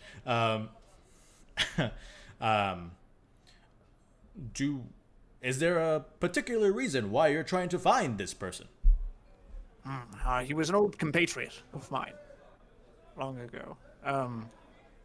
And I believe he is the only one who may still be alive, so... Understandable. Yes, I mean, I would need, I need specific components and some time, but I'm sure with those factors, I could help. Absolutely. Excellent. By the way, don't mind me asking, are you Gary Oldman? I am not Gary Oldman.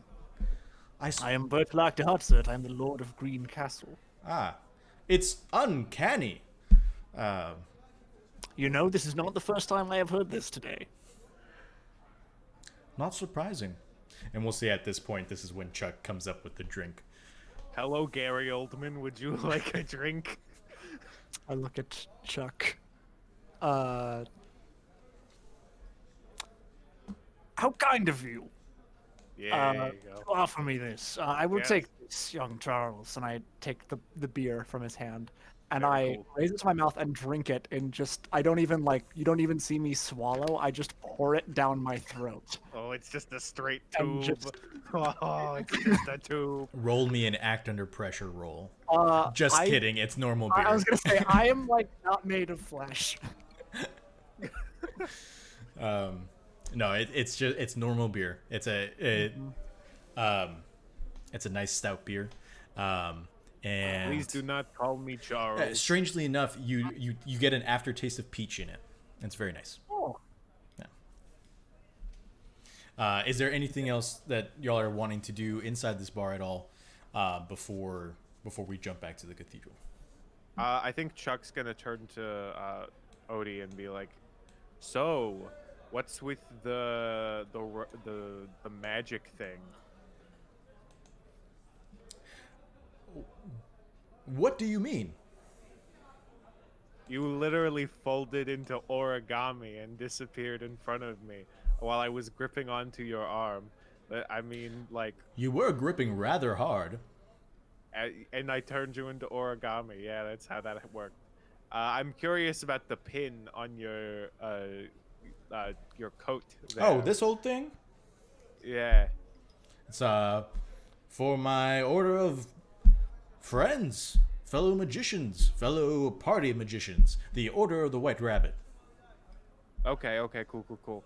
And I guess you are just, like, is this a side? Like, what's your main deal? Like, do you mainly work for the motorcycle company, or do you mainly work as a party magician? I like to dip my toes into several different pools, but I do enjoy being here with the Red Branch gang. They're a rowdy bunch, and they appreciate my talents enough to make me a member, and I get a sweet bike out of it.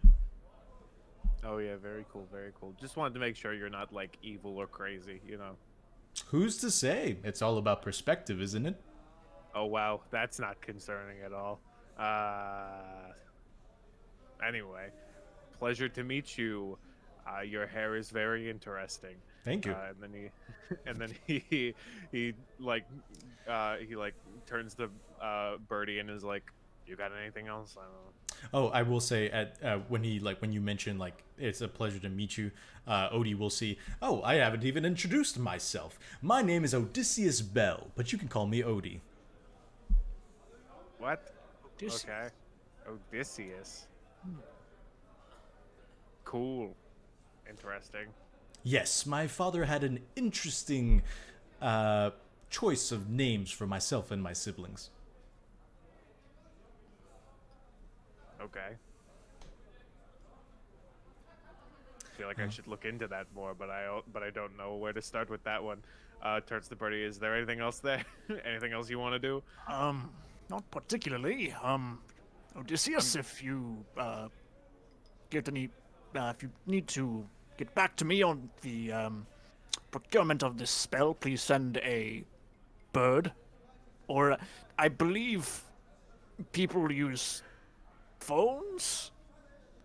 Now? That is the modern term, though I can send you a bird if you'd like. That would be preferred. Thank you. Yeah. Watch out, it'll make a nest. And yes, I have no idea what you mean.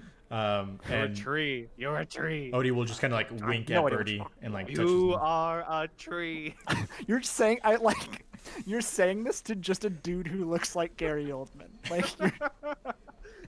I just look like a 6'5" green-haired Gary Oldman, and you're just saying that. You are well. I mean, outside, if someone was if a normal person was watching this, it's just looking like an old man telling a very tall man, "You are a tree." Yeah. Anyway, I'm gonna go ask my my friend who may be Irish if I can borrow some bikes. Yeah, definitely. I think at this point Brendan has probably met up with Patty. But you go up to the both of them. Yeah, I go up to the both of them and I'm like, "Hey, Pat, can I get Chucky some boy. bikes?" Yeah, Pat. Okay. Yeah, I need some bikes. At least one with a sidecar. If you're feeling cool too. I don't know if the tree can drive. I don't know about that. So maybe just one with a sidecar. As soon as you say that, I think Patty and Brendan look at each other and look at the rest of the bikers in the circle and just burst out laughing. And Patty's like, you need to get somewhere, Chucky boy. Yeah, I need to get to St. Anthony's Church. Brendan comes in and he's like, and he kind of like pats kind of like a wayward MC member on the shoulder. And he's like, I think it's called St. Lucifer's. Well, colloquially. I don't know about that. It's been okay, sure. I'm just telling you what's on Google Maps. I don't know.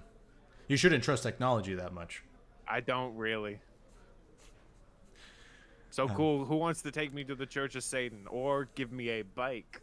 Because we're such good friends. Roll me and manipulate someone. Very cool. While this is going on, yes. Can I approach? I think his name was John at the bar. Johnny. Mm-hmm. Johnny. Yeah. Sure. 6 + 4 - 1 is 9. A 9. Yes. Okay.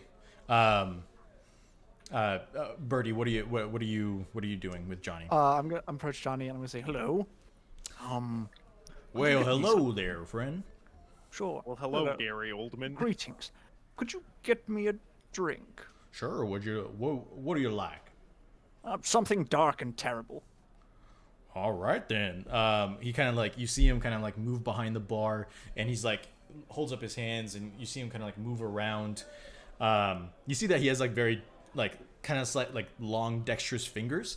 I would say that you I mean you've been around bards before, sure, so you can tell that he has the fingers of a musician, but he kind of like just kind of like dances around the different bottles, and you see him kind of like reach behind the bottles that are just like immediately out for the public to see, and he pulls out kind of like this dirty green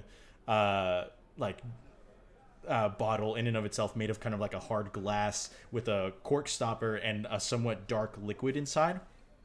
And you see him kind of like turn around and give you kind of like somewhat of a discerning eye, and then kind of like walk around, pull out a shot glass, and a shot glass for himself, and he kind of like uncorks it and kind of like drops in like into the shot glasses this kind of like very dark,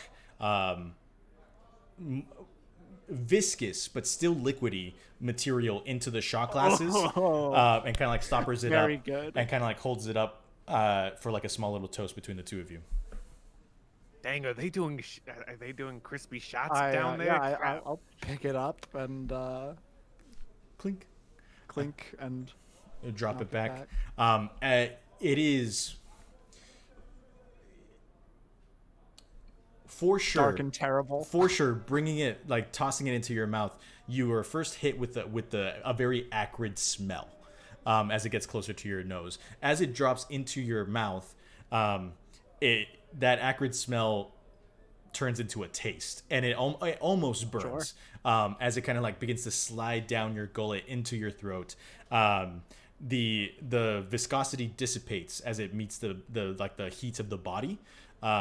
And kind of like begins to turn into more of a liquid, but you can taste it almost has kind of like a molasses taste to it in and of itself, and so it's like it is an alcohol derived of like tree sap, which a lot of people do not like, which is why which is why is like way in the back of his repertoire.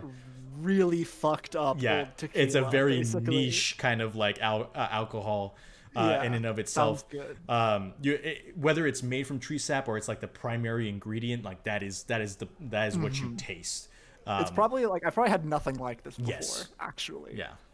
Yeah. And John, you see him just kind of like, he kind of has his mouth closed, as you would imagine that like he's kind of like moving his tongue around to like get the airway back open and like Sure. kind of like move all the viscosity back. And he, I'm reading the chat.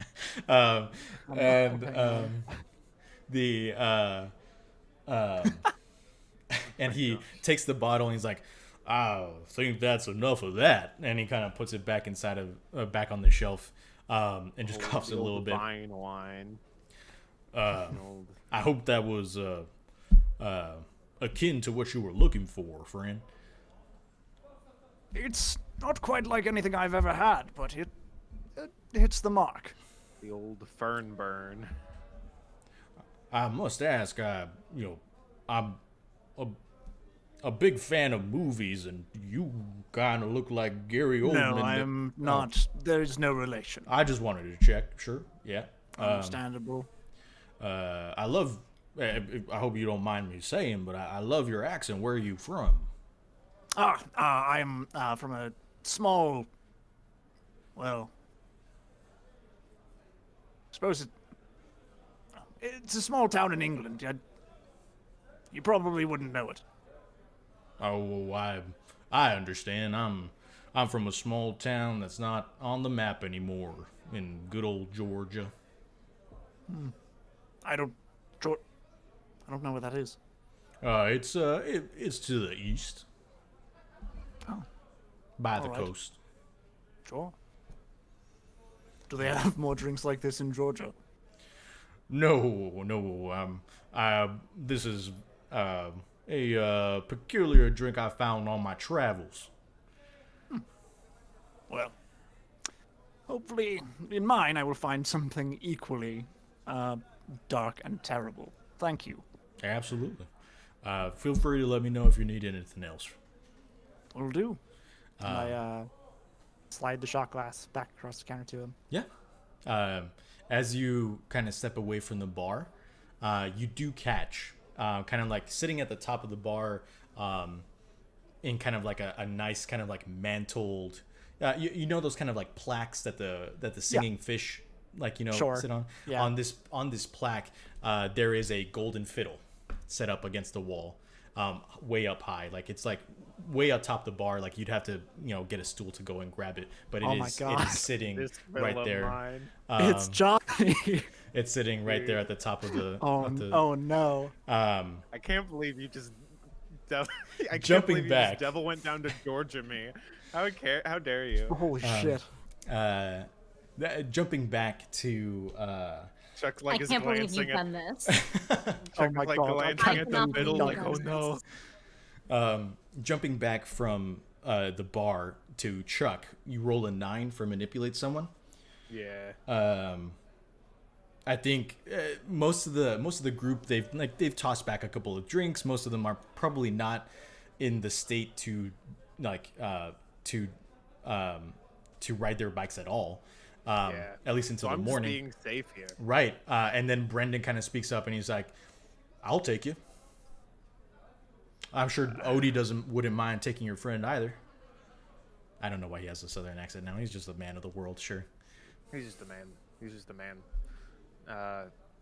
Sure. I mean, I guess I just didn't want to burden any of you guys. I wanted to minimize the amount of people in danger. I think as soon as you say that, you see Patty kind of grow a little bit serious inside of this jovial environment, and he looks down at your wrist, Chuck, and he sees the red band from the mark that Brendan left, and his discerning eye kind of turns from you to Brendan, and he nudges Brendan and he says, "You marked him, you go with him." And Brendan says, I know. And he's like, I will take you to St. Anthony's, Chuck.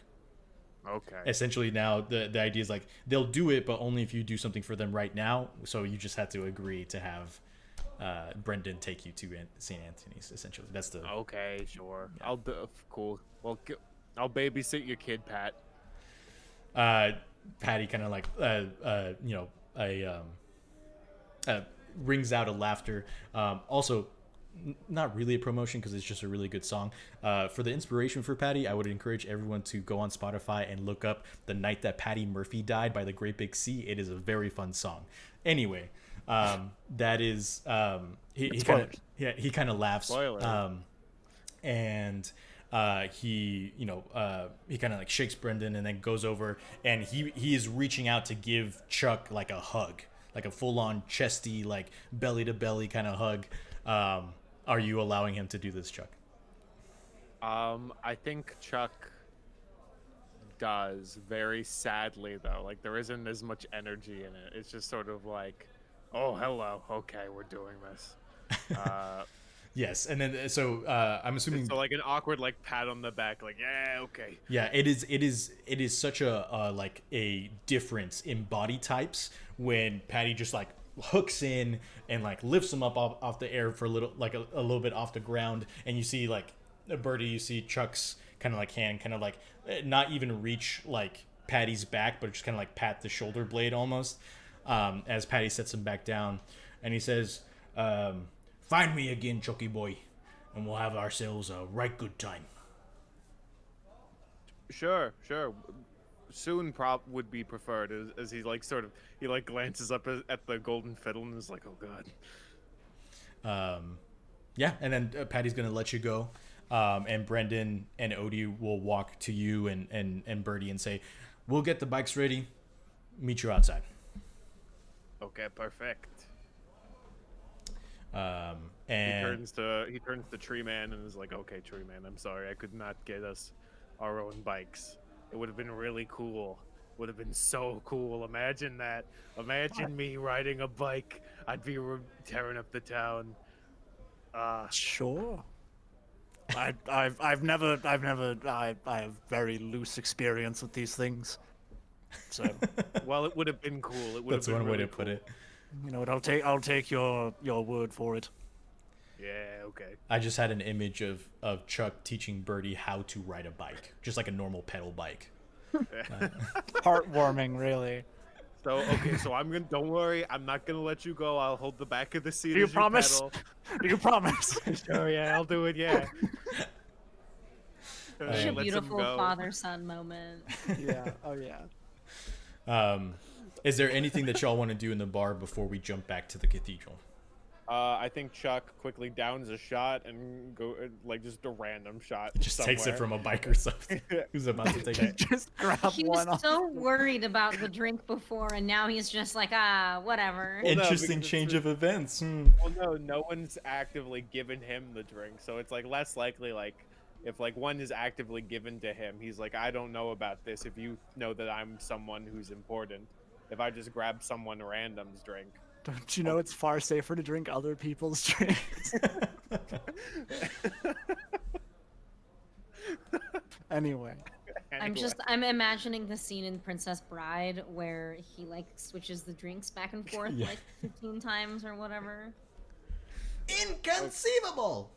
Yeah, Yes. precisely. I don't think that word means what he thinks it means. Or what is that quote? Something to that effect. Yeah. I think it I is need to exactly watch that. the movie. You keep saying that word. I don't think it means what you think it means. Yeah, Yeah, there we that's go. it, yeah. Thank you. Such a good Uh, movie. Yeah, now I want to watch it.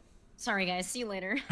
Gonna go So watch Chuck it. starts describing the entire plot of The Princess Bride to Birdie. He's like, swords, man. I think you'd like it. I think you'd like it. Ow. It sounds like quite a good tale. It's crazy. It's comedic. It's a little heartwarming. It has some cool action in it. It's got everything. All All right. the best bard songs do. True love is what brings us together. On that note, since it doesn't seem like we have anything else at the bar, I'm going to jump back to the cathedral. We'll say that for the sake of what comes next, and you had that conversation with Chuck while still outside of the cathedral. As the two of you step Please. into the grounds, the actual chapel itself, I need the two of you to roll me an act under pressure roll. Both of us? Mm-hmm. Okay. How do I clear the dice? Oh, I click on them. Hello, I'm an adult and I've used a computer before. That is a 9. Okay. Apophis? A 9 from Apophis as well. Okay. So, as the two of you step into the grounds of the cathedral, before you can really take in the inside, the two of you feel like a lethargy just go over your bodies, like your bones ache, your muscles like are tired.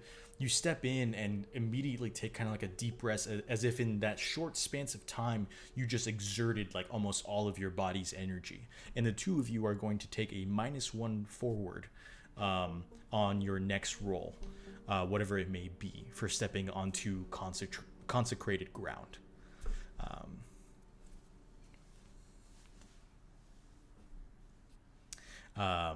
Now, as the two of you step in, like again, you're feeling very tired, but you look around and you see that the pews have all been kind of like pushed off to the sides. The aisles are like shoved off on the walls, and there's like a thick layer of dust on a lot of things, cobwebs here and there,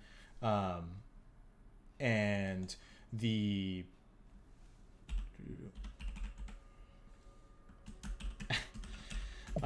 sorry, I saw your comment on the chat.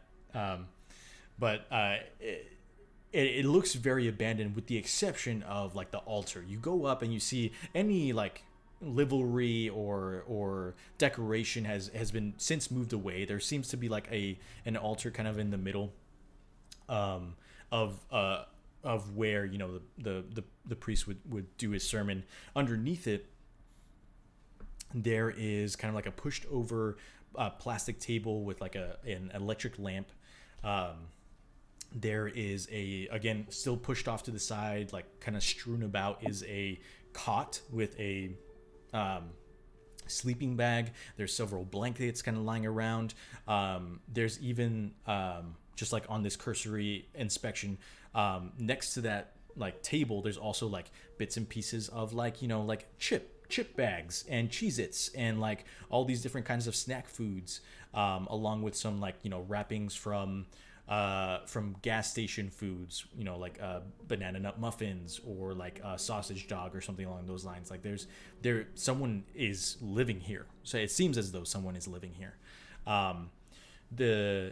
As y'all are kind of like looking around the cathedral, is there anything that y'all are hoping to find? If so, I would ask you to do either investigate a mystery, or no, yeah, it would be investigate a mystery. I will say that it seems as though the area has been disturbed recently. Like, you know, like when you step into a space where nothing has been touched for a very long time, the air is very still. You know, it feels as though no one's been here for a long time. The air has been recently disturbed. You can still, like, in the multicolored light of the stained glass windows, the dust motes are kind of like shifting rapidly, as if something was here beforehand, and was kind of like moving around a lot and had disturbed the air there was a great disturbance in the air. I would say, if y'all want to look more into it, feel free to do investigative mystery rolls. If you already have a hold, you feel free to expend that so that you don't have to roll. Let me know what y'all are doing. What's up?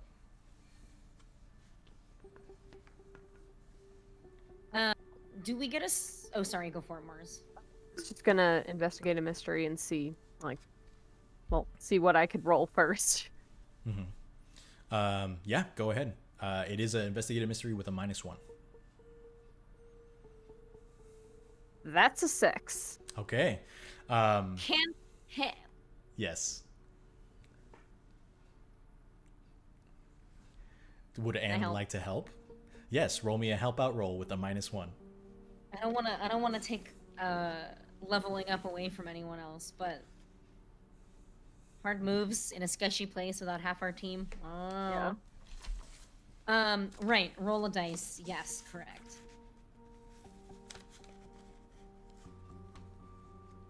And I think that what Anne is doing is just kind of like helping look around with a flashlight and pointing out small bits and bobs here and there. Hold on. What's help out? Help out is oh, crew. that's a 7. Lord Almighty. Okay. Oh man. So your help grants them a +1 to their roll, but you also expose yourself to trouble or danger. So, Apophis, you get 7 altogether, so you get to hold 1. Would you like to go ahead and ask that question? Or expend that hold? Yes. I'm gonna try and figure out what sort of creature is it. Like, can we tell how much, like, I think Apophis has been around regular-sized people and also is Apophis, so knows what living as an Apophis-sized being is like. So he's kind of trying to figure out, like, what size is the creature, potentially trying to figure out, like, if it's a small size, could he see remnants of, like, shape-shifting goop, or, like, what it is eating, or just trying to look at the living situation we've got going and trying to deduce what kind of creature it is. Absolutely. So I'll say you get a couple of things, right? I think just judging from past experience, your infrared vision, kind of your infrared magic vision pops up. And the thing that you notice is that those like human footprints that you had seen at the crime scene are everywhere in this space. They're definitely kind of like, you can see the coloring is like somewhat older. So it's been like maybe a hot minute since they've been within this space itself, but it seems like they're everywhere. The only thing that throws you off is that there are a second set of tracks, large and circular, similar to the ones that you had found in the crime scene as well, or I guess like more oblong and large, kind of like stomping around the area, and they lead off to kind of like where that side building is. In that span of time, I mean, you discern a couple of things in this process. Like, you look around and you're looking at the sleeping bag and the cot, and they look like they're for a normal sized person, like a person Ann sized, you know. The food that it's eating isn't like wild animals or things that, like, you know, a large being would need for protein or energy. It's just kind of like snacks and like some, you know, nutritious things here and there. But you do notice that in specific places where, like, you know, a specific follow through of a large arm would go to knock over the table and the cot, there are remnants of scratch marks, extremely reminiscent to the ones at the crime scene.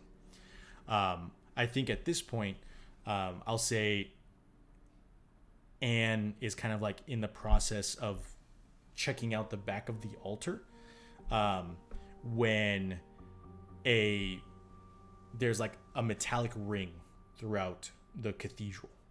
And you feel something fly past your face, and in slow motion you watch like 3 of your hairs just kind of like cut, like float in front of you and just like fall away.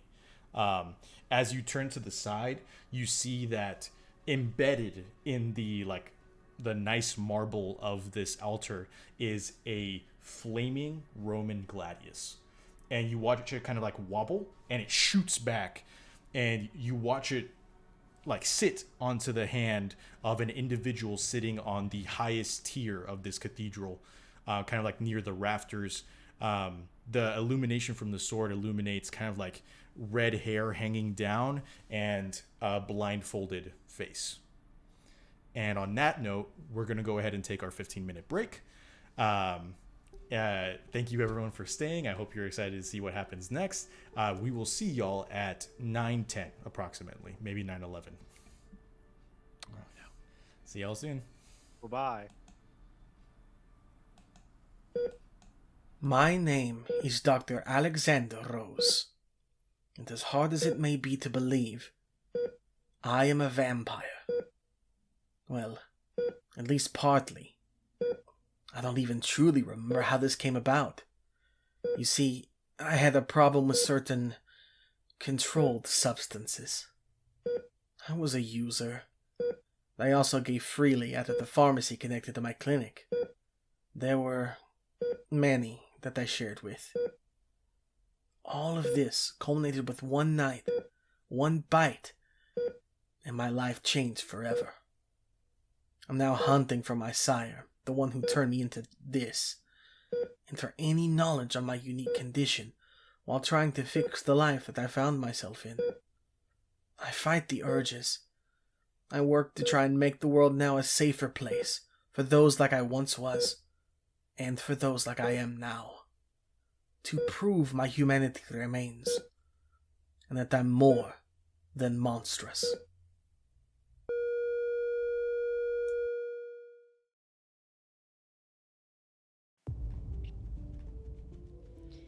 My name is Ann Darelay, and it's lovely to meet you. For the bulk of my career, I've been a dating coach. This has been a bit contentious for my parents, who think that there are more respectable paths for me to take. What's important to me is that I'm helping people. That's not what got me to where I am now. One day, I stirred from a nap with a message from an unseen deity looping through my head. The apocalypse is coming, it said, and it is your duty to ensure it comes to pass. Something inside me had woken up. As silly as it sounds, I had powers.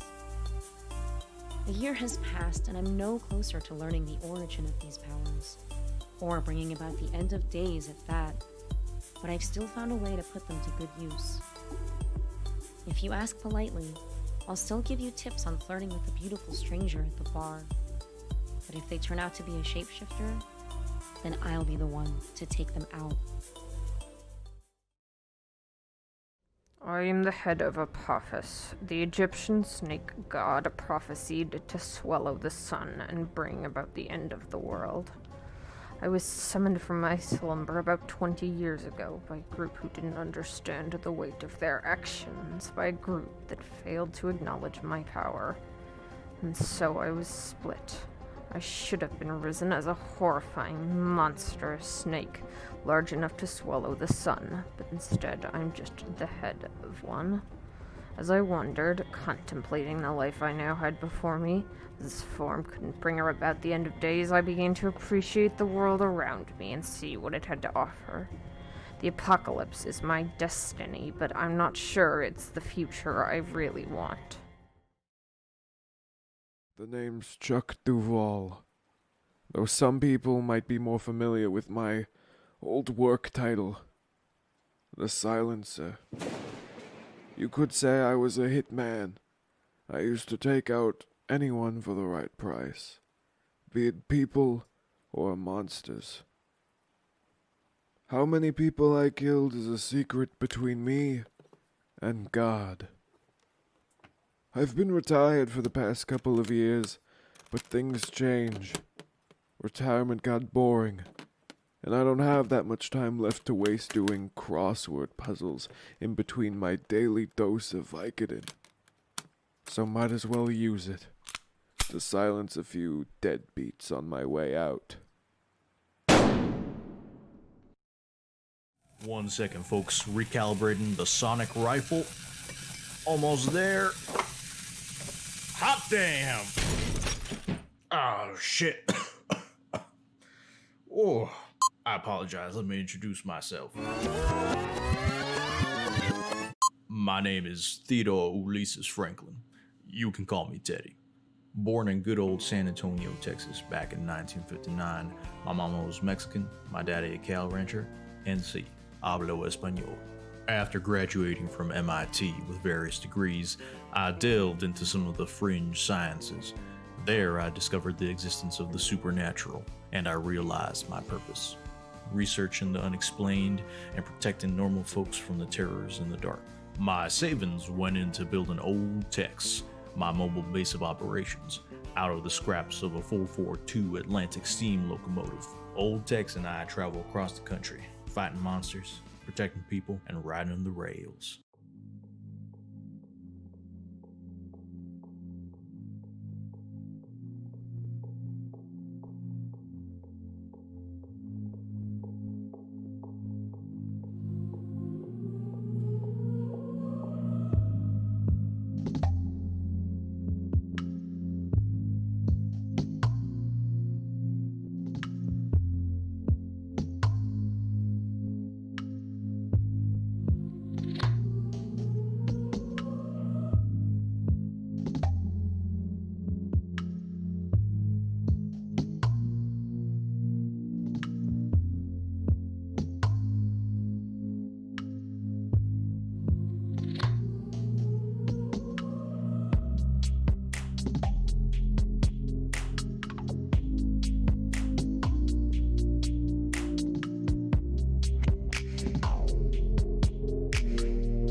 My name is Dr. Alexander Rose, and as hard as it may be to believe, I am a vampire.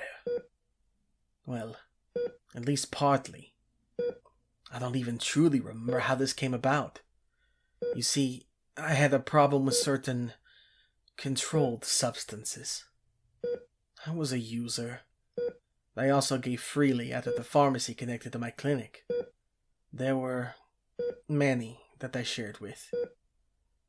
All of this culminated with one night, one bite, and my life changed forever. I'm now hunting for my sire, the one who turned me into this, and for any knowledge on my unique condition, while trying to fix the life that I found myself in. I fight the urges. I work to try and make the world now a safer place for those like I once was, and for those like I am now. To prove my humanity remains, and that I'm more than monstrous.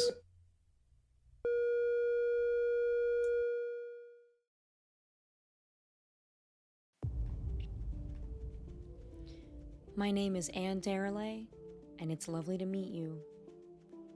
For the bulk of my career, I've been a dating coach. This has been a bit contentious for my parents, who think that there are more respectable paths for me to take. What's important to me is that I'm helping people. That's not what got me to where I am now. One day, I stood from a nap with a message from an unseen deity looping through my head. The apocalypse is coming, it said, and it is your duty to ensure it comes to pass. Something inside me had woken up. As silly as it sounds, I had powers. A year has passed, and I'm no closer to learning the origin of these powers, or bringing about the end of days at that, but I've still found a way to put them to good use. If you ask politely, I'll still give you tips on flirting with the beautiful stranger at the bar. But if they turn out to be a shapeshifter, then I'll be the one to take them out. I am the head of Apophis, the Egyptian snake god prophesied to swallow the sun and bring about the end of the world. I was summoned from my slumber about 20 years ago by a group who didn't understand the weight of their actions, by a group that failed to acknowledge my power. And so I was split.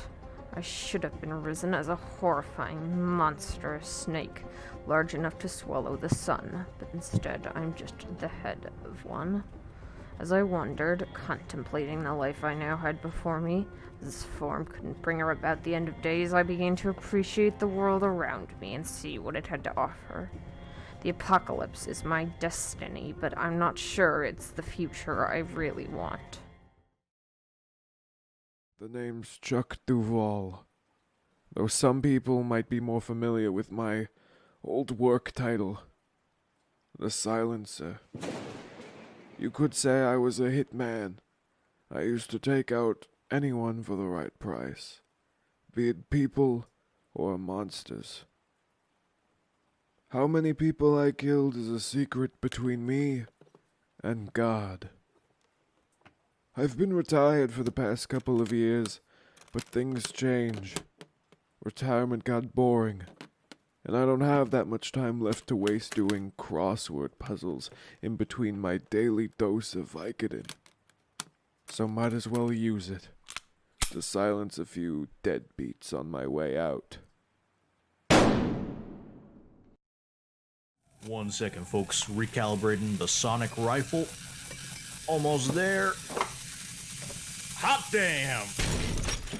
Oh, shit. Oh, I apologize. Let me introduce myself. My name is Theodore Ulysses Franklin. You can call me Teddy. Born in good old San Antonio, Texas, back in 1959. My mama was Mexican, my daddy a cow rancher, and sí, hablo español. After graduating from MIT with various degrees, I delved into some of the fringe sciences. There, I discovered the existence of the supernatural, and I realized my purpose: researching the unexplained and protecting normal folks from the terrors in the dark. My savings went into building old techs, my mobile base of operations, out of the scraps of a 442 Atlantic steam locomotive. Old Tex and I travel across the country, fighting monsters, protecting people, and riding the rails. You made it! You made it! Wow, that's actually She really made it that was just Masha really, on just got back. Just sat down.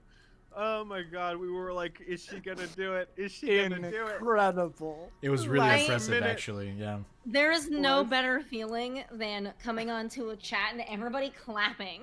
as you do.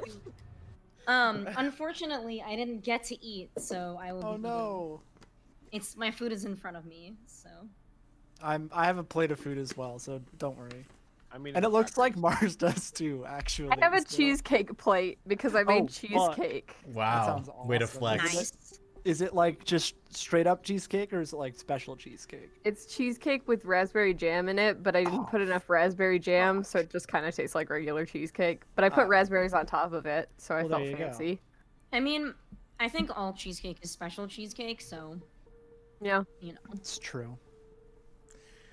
All right. Man. So, welcome back, everyone.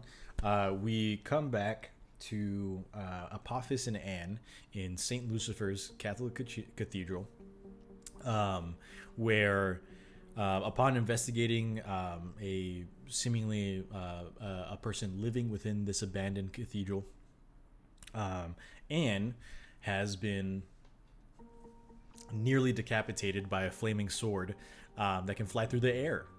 And so as we cut back, the two of you watch as this figure kind of drops down from the highest rafter and begins to float down towards you with these large, like 20-foot long wings extending from their back as they kind of like coast down, and like them coasting down, the beating of their wings and like the stained glass raining behind them is like an angelic sight.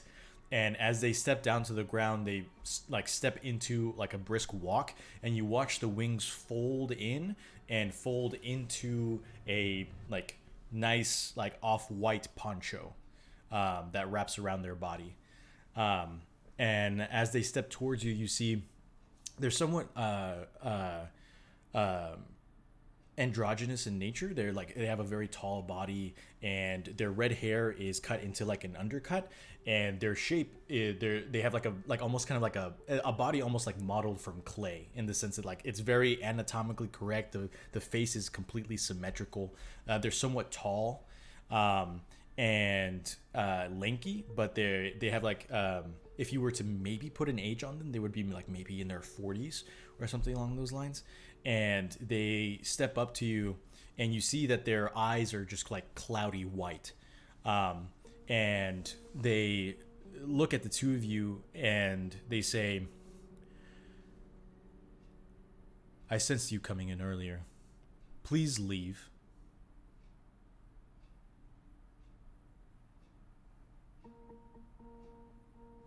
Yes, Eric. Two things. One, what's the clothing situation like on this fool? Oh, they're like they have like that large poncho, right? Before they flew down, you saw that they were wearing kind of like a creamy button-up shirt with like white slacks. So it's like a very kind of like it's coded colors. Like they're somewhat similar in the sense of like, you know, trying to give off a pure aesthetic. And I know I'm not here, but I just wanted to ask for my own benefit and the benefit of, I suppose, viewers. Absolutely. They are barefoot. You said the word sculpted. Mm-hmm. You didn't mean literally. I mean, I said it as a descriptor because that's the Okay. way that they look. Sure. Like very like I just mean like they don't like their skin's not made of clay or something. no, right? it's just like they Okay. look like yeah, Like perfect. only Like, the hands of Daedalus himself could carve such things. sure. but Yes. Okay. That was just yeah. Mm-hmm. You said sculpted, so I was like, literally or yeah. Okay, we're good. Sorry. Continue. He meant like sculpted, like they're from Lift, you know? mhm. Hottie with a body. And to clarify, before the break, did you say that they were blindfolded? Yes. My apologies. Yes, like if you were to take off the blindfold, they would be like cloudy white eyes, but they are completely blindfolded. It's like a wrap, of like a. It seems to be like this is the only part of them that seems to be like dirty or somewhat aged, but the cloth that's like wrapped around their head is like it's like a dingy brown, as if it's aged over a long period of time. So, I am on a beat here, and I think that perhaps in the moment, Anne would potentially be able to discern this as well. I remember in Illbrook, Tennessee, when we went down underneath the courthouse or law building or whatever it was, there was a sculpture of a Lady of Justice. Mm-hmm. Does this person look like that sculpture? Because that's what like sculpted and blindfold kind of remind me of. Sure. I think there are definitely similar aspects in the sense that they're both blindfolded. They're both like, sculpture-esque, with the exception of like obviously this being in front of you seeming flesh and blood. There really are no other similarities other than those two aspects. But good memory. What can I say?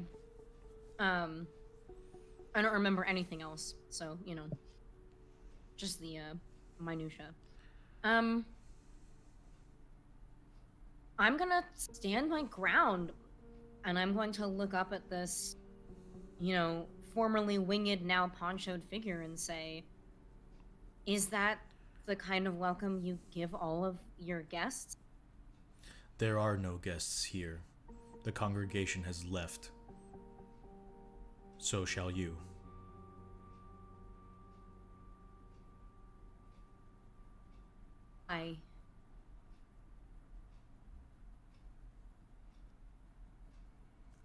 Why should I go?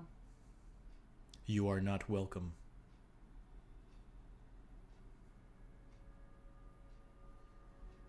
Maybe we got off on the wrong foot. I'm Anne, it's nice to meet you, and I stumbled in here by mistake. What's your name? Where am I exactly? You see a kind of like a flash of teeth as there's like a quick grin on their face. And from what you can discern, they look almost like children's teeth, somewhat smaller than a normal human mouth would have. No. But it's a very quick flash, and you can't like really tell, but they're like pearly white, right? And like perfectly spaced, very unnatural in the state of like a human being. Man's got baby teeth. Hey, fuck that. Sorry. Man needs to get a visit from the tooth fairy. Got too much baby teeth. Make a good dime off of it. He would. And maybe this guy is the tooth fairy. As the smile flashes, you hear them say, "That's a lie."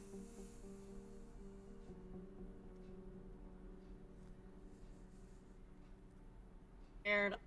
Masha's scared. Anne's not scared. I ain't scared of no thing. And they will follow that up with, you see them kind of like cock their head to the side and then back again, and they say, "I know your two auras distinctly now." And you see the flaming sword, the flaming gladius kind of like float up behind them, and they say, "I will not miss a second time."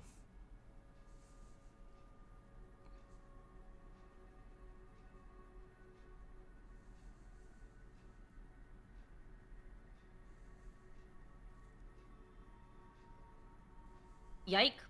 I'm going to turn to look at Apophis. What do they make of all of this? Apophis kind of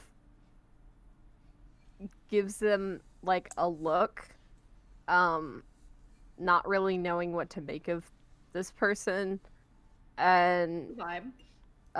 says, and kind of gets into a combative stance and says,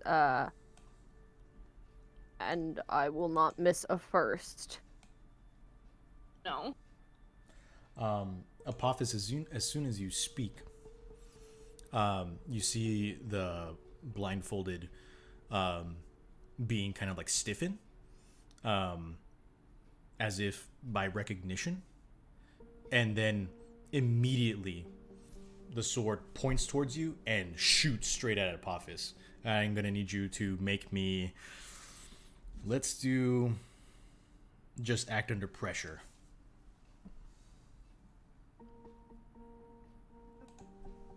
That is a 4 + 1. That's a 5. 5. So go ahead and mark That is experience. And you watch as the gladius just punches through Apophis's chest and nails them to the altar behind them. Apophis, you are going to take 3 points of divine harm, ignore armor. Yikes. And for the first time, you there was like a mild annoyance on this being's face, but now there is like a deep-seated anger, and they cock their head towards Anne and they say, "Why would you bring this demon here?"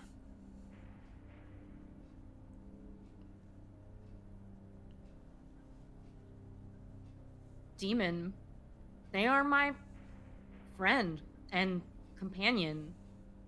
What is wrong with you? You just stabbed my friend. Yeah, at this point you see like they look somewhat confused, and they say, "I sense no lies from you, but these things are meant to be eradicated, especially when they are as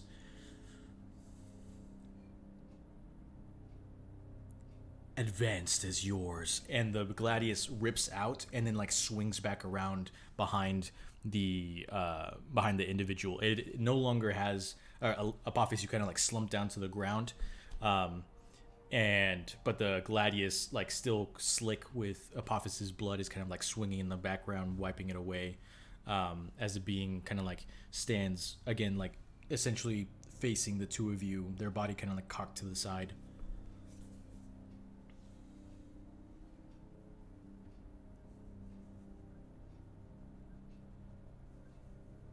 I am going to look over at Apophis, who has taken probably more damage in that one hit than they have in any other battle we've had, just because it ignored armor.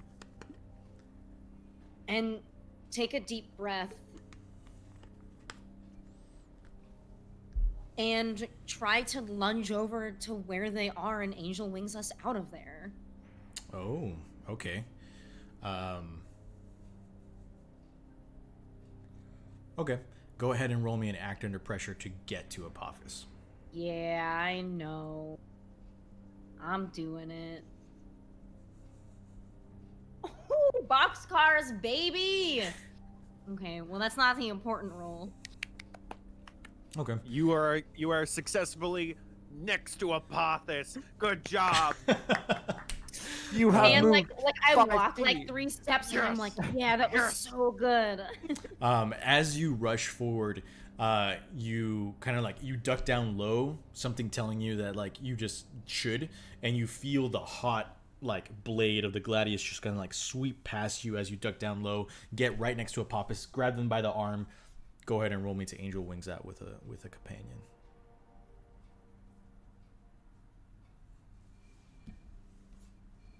What's weird?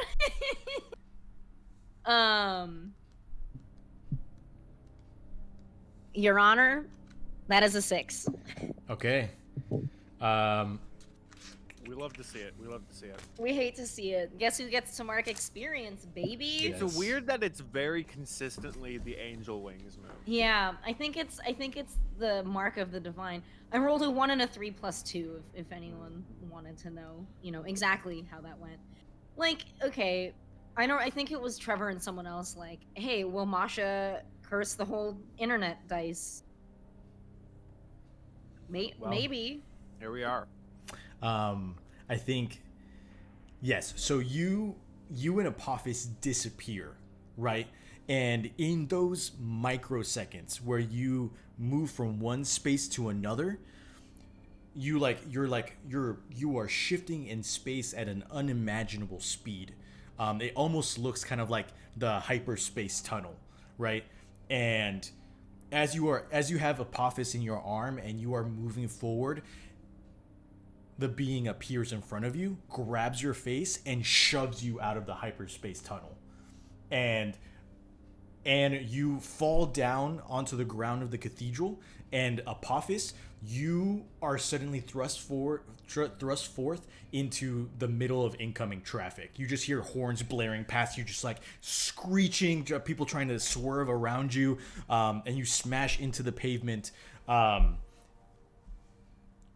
Yeah, It's like the most Dragon Ball bullshit I've ever.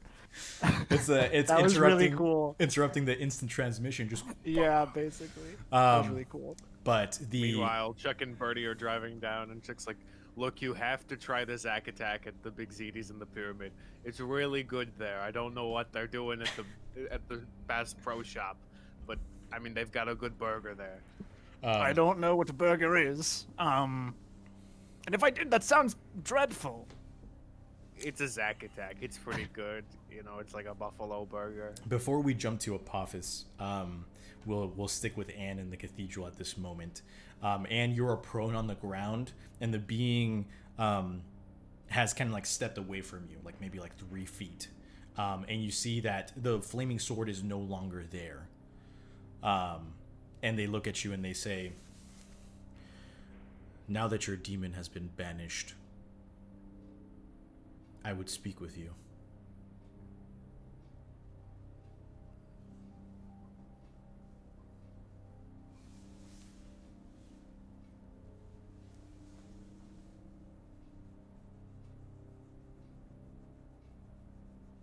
I'm a demon. Why?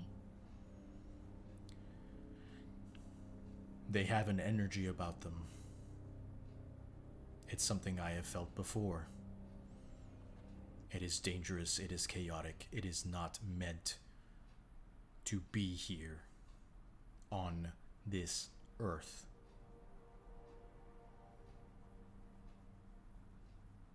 Out of character. Are you saying Apophis has bad vibes? Vibe check into oncoming traffic. In character. And who are you to say what energy is allowed on this planet, this plane? Who are you exactly? I saw your wings, and if not what happened earlier, that would be the strangest thing I've seen today, but I've been through a lot. You see them kind of like lift up their chin and they say, "I am Esther, one of God's chosen, a member of the heavenly host, guardian of Abraham, Ezekiel, and Moses." Weirdly has very much in common with Apophis for long titles.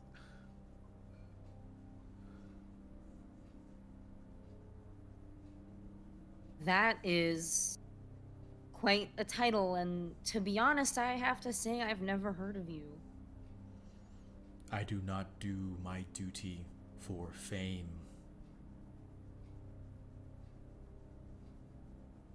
And what exactly is your duty here in a fallen church? Did you eat those Cheez-Its? There's a pause as they brush off your most recent question, and they say, Tell me about the Cheez-Its. I am watching.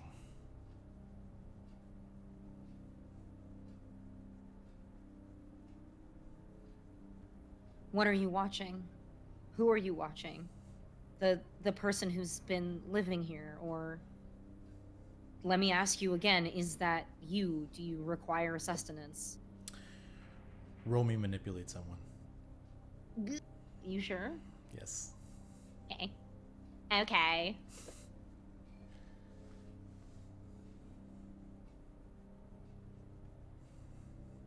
I rolled a 5 and a 2, which is 7, but Anne's charm is -1, so that baby is another 6.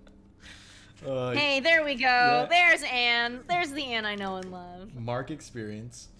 Yeah. Oh man. Hard moves, baby. Yeah.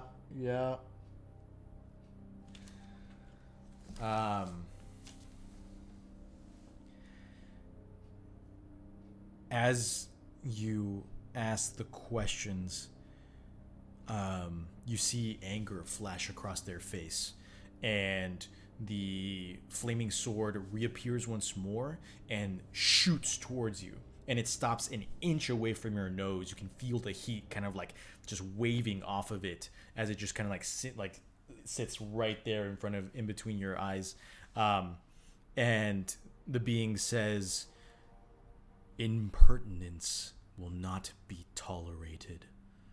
I am the one asking questions." And they say, "How did you come across your demon?"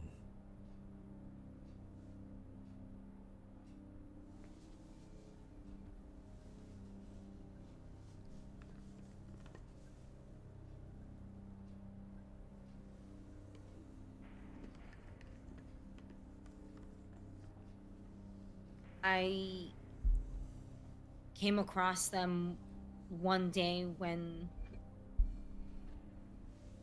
I was out and about and I was drawn to them. I knew that they were important to me. And they have a name, you know, they're not a demon. At least not what you think a demon is anyway.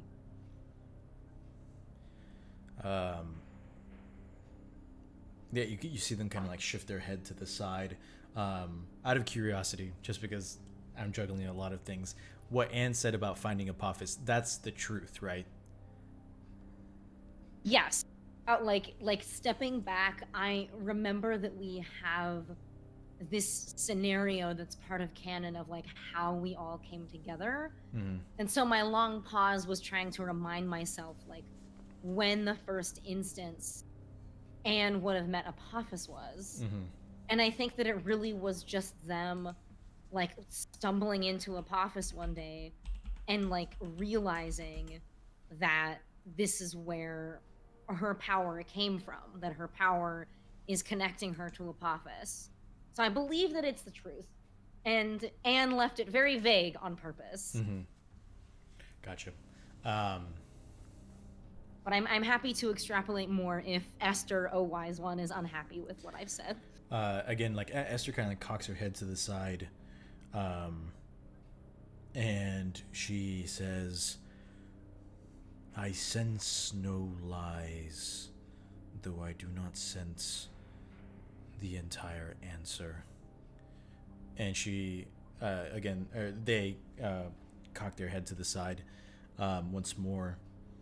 And you see the gladius kind of like moves back, just like maybe 6 inches away from your face.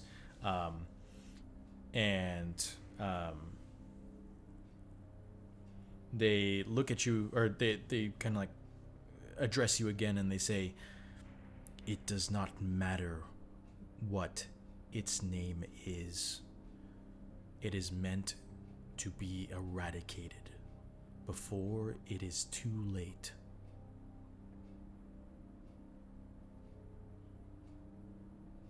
Where did you send my friend when you ripped us apart?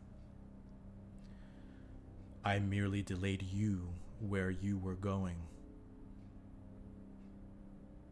Where it went, I do not know.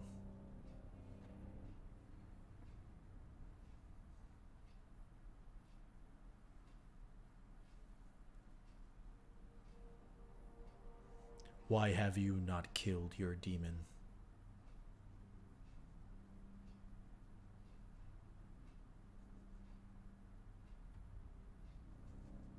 There is no humanity left in it.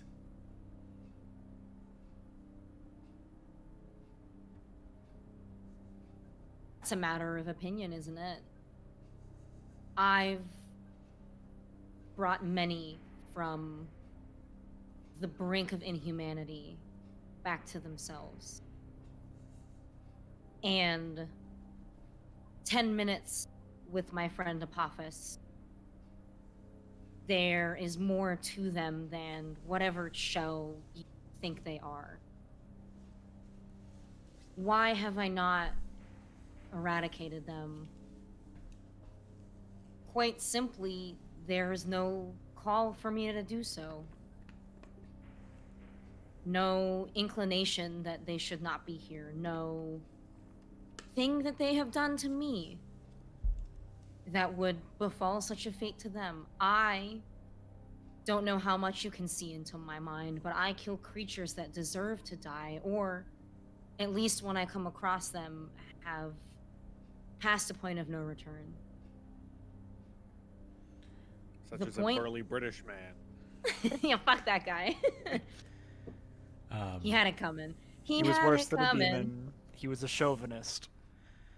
Ooh, that's a quote for the wall. Was there... Uh, I feel like there was some RP there at the end that you were wanting to say. If you Oh. remember it.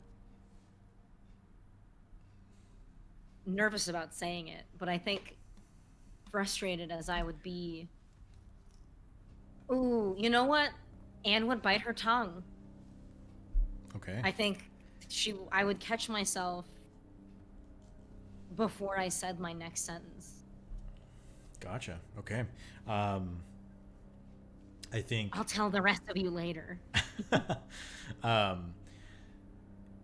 After Anne's somewhat impassioned speech, we'll cut to Apophis. Apophis, you are still lying on the ground of the highway, cars like swerving past you. When you hear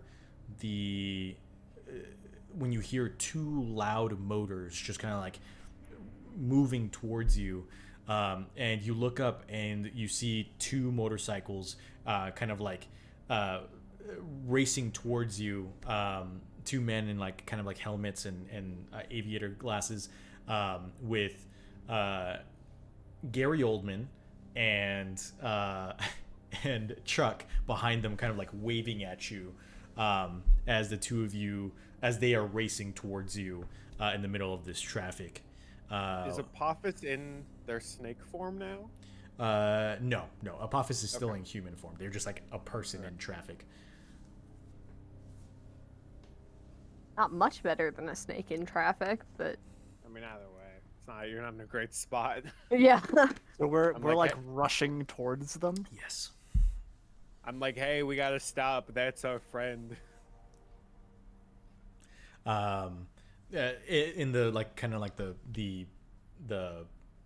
rushing air of traffic, we'll say that you're with Brendan, and Brendan's like, he was like, we're in the middle of traffic.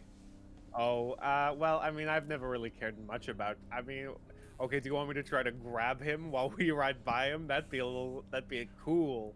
But I don't know if I have that much arm strength. No Apophis offense. would rip your arm out. Yeah, I feel like I don't have. He's way heavier than he looks. No offense, but you mentioned that you have brittle bones. Don't think that's a good idea. Yeah, that's what I'm saying too. I don't know how to solve. I don't have magic. Tree man, do it. I don't think there's anything I could do other than just reaching an arm out. Go, tree man. But that's like You- such a. Apophis and I both weigh so much. Yeah, That's, I'm like, just such a imagining bad you like idea. reaching your arm out and the motorcycle just like swinging around. Yeah, like spinning out and flipping off the highway. Tree man, Yeah. you use tackle. Go. As a reminder about this game, the rules work. So just like think of what your character would do, and then Saul will just be like, "Hey, roll the dice," and then you Sure. do it. And then You're if right. it works, works, and if it fails, someone dies? Question mark. Yeah, That's not for me to figure out. Tree And man, do I your am thing. Bertilak is not a particularly cautious person. So I think he will probably just do exactly what I think is a ridiculous idea, and reach his arm off the side of the sidecar at towards Apophis and just smile wildly. Okay, yeah. This is so cool. Go ahead and roll me.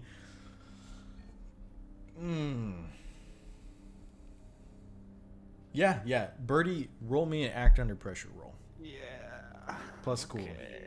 Okay. I got +2 to that. We'll see. Oh, you're just as cool as me, Tree man. Pretty fucking cool. So it's a 5 and a 3, which is 8, +2 is 10. Nice. Perfect. All right, yeah. Epic. You watch as the two of you begin to as the two motorcycles barrel towards Apophis. You watch Birdie just kind of like stick out an arm. Are you grasping on? Yep. As much as I Mars think it's a bad idea, Apophis doesn't know about like weight distribution and has also just been impaled and then probably hit by more than one car. I think he's gonna go for it. Movie rules. You the two of you grasp onto each other's arms, and you feel like Birdie. You feel the immense weight of Apophis's, like, they're currently illusions, so they look like, a tall, like maybe like 230-pound human, but you feel that extra like 200-300 pounds on your forearm, and you just kind of like heft up. And Apophis, you feel the mighty strength of Birdie just kind of like heft you up into the air. And as the momentum pushes the bike forward, you swing around, and you just manage to kind of like slam down onto the back of the bike behind Birdie, on a thin sliver of cushion, and the back of the bike just kind of like slams into the ground and begins to spark out, as your two massive weights are now on the back of it. Yes. Clarification: am I not in a sidecar? No, the two you are riding behind Odie. That's why we had that extra car, or the extra bike, so that you wouldn't need to use the sidecar. So so they're two singular bikes with 2 passengers, now 3 passengers on one. And so you see, immediately, as soon as the weight kind of like hits the ground of the highway, the sparks fly, and Odie begins to lose speed, before they just like begin to gun it even louder, and they're essentially needing to like make up for the extra weight. So their engine is like in hot overdrive. Turmoil. Yeah. This is how we did it in the 80s. as they're keeping pace with Brendan and Chuck. Yes. Can I talk to Apophis real quick? Sure. I like turn back slightly. Please, for the immersion, you are in traffic. You're not wearing helmets. The wind is rushing past you. So sure. Yeah. I turn back slightly to Apophis, and I say, "What happened? Where weren't you with that?" We were in a tunnel of, we angel wings, and then I will say Apophis probably didn't see the Esther like push Apophis out, since Anne is technically the one who travels in that like small little wormhole. Apophis would have just kind of like, she would have felt Anne's arm and then appeared just like out into the onto the traffic. I don't know where she is.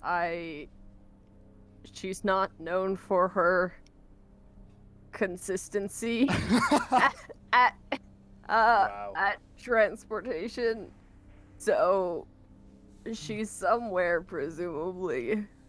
Be mad about it because it's true. All right. Odie, double time it. Post haste. He already is. He already is double timing it. Triple time it then. Y'all begin to speed towards St. Lucifer's, because that was where you all were going in the first place. Yeah. In the case of that, we will jump back to the cathedral with Anne. And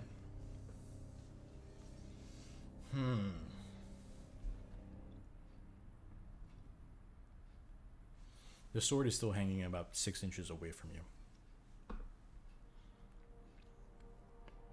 And Esther kind of like cocks their head to the side again, and they say, "You are more than human as well. What are you?"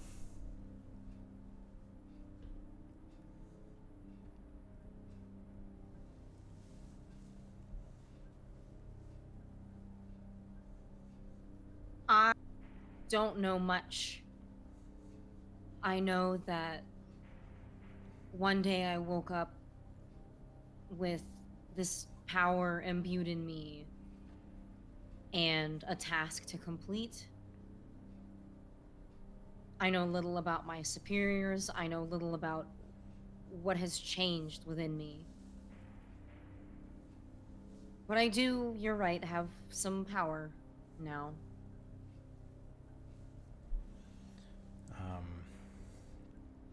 They pause, considering your words. And they say, "I sense a divine spark, but it is foreign, not of my God. Is that why you protect this demon?"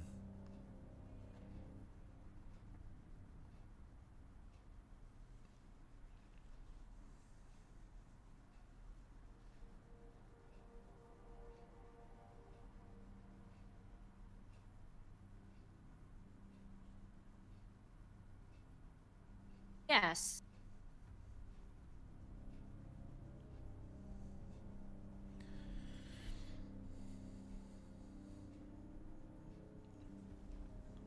You watch the blade shift back behind Esther, and they say, "I am forbidden from harming those who are not inherently evil, and those, and, or, yeah, we'll just stop it right there. The inherently evil part." And they say, "Unless you pose a danger to myself or this planet, I will not harm you." And then the sword disappears behind them.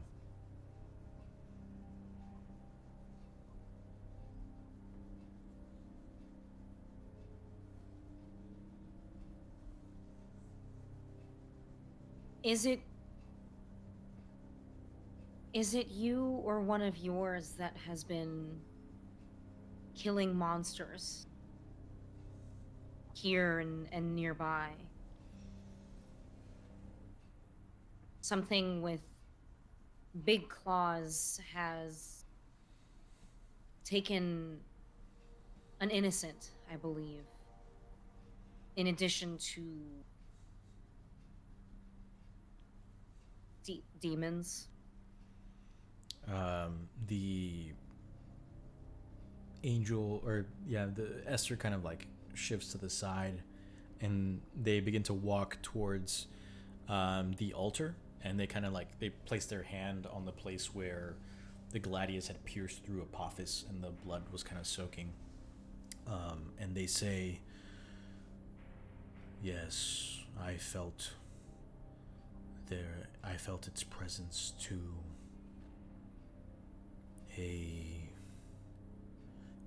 An adjudicator from a foreign power. I chased it away from this property, for it was not welcome here."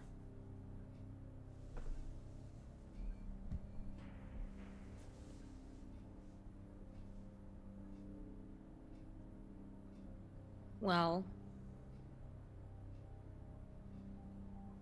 it is my task to eliminate that creature. And I would like to get back to that.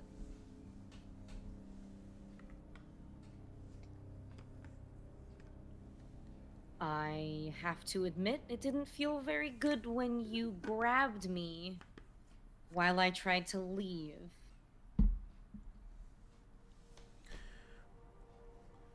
Will you take the other with you?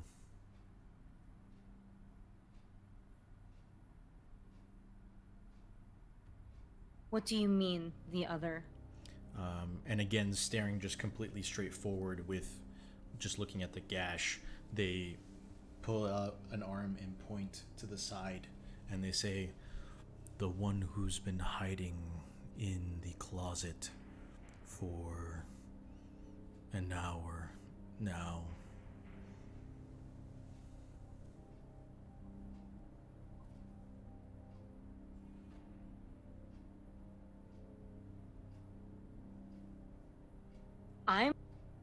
Oh god. I'm gonna walk over there and open the door and see who's inside. All right.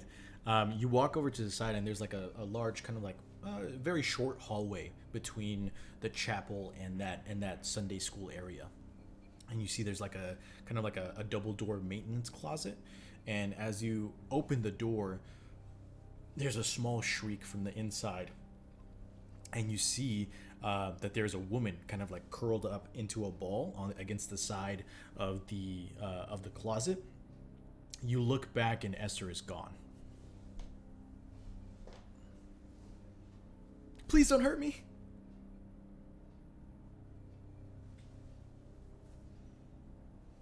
Leave? Let's go. And I'm going to grab her arm and start pulling her out of this church. Roll me a manipulate someone roll, because you just appeared out of nowhere. Even if you said comforting words, they're somewhat scared. So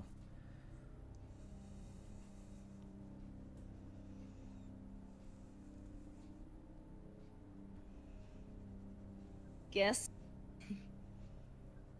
what I get to do? Oh lord. Dice? It's called leveling up, and you get to do it after you gain 5 points of experience. Wow. That was a 4. oh jeez, okay. And is really just. Yeesh. How many more improvements do you have? Enough. I'm I'm running out of non-advanced improvements. I would take the advanced improvements, like marking moves as advanced, if only I were to ever succeed on like more than one roll in a session. That Makes was sense. when that would be useful. But yeah, I think I try to pull this woman out, and she freaks out on you. Yeah. And you see that she had like a kind of like a large tote bag that had some like binders in it and some clipboards, and she just kind of like throws it in your face to waylay you, and she darts off down the chapel, out the door, and just like busts through the door, trying to just desperately get away from you. And She got a tote bag. the tote bag falls on the floor, and like papers scatter everywhere, and you are left alone in this cathedral.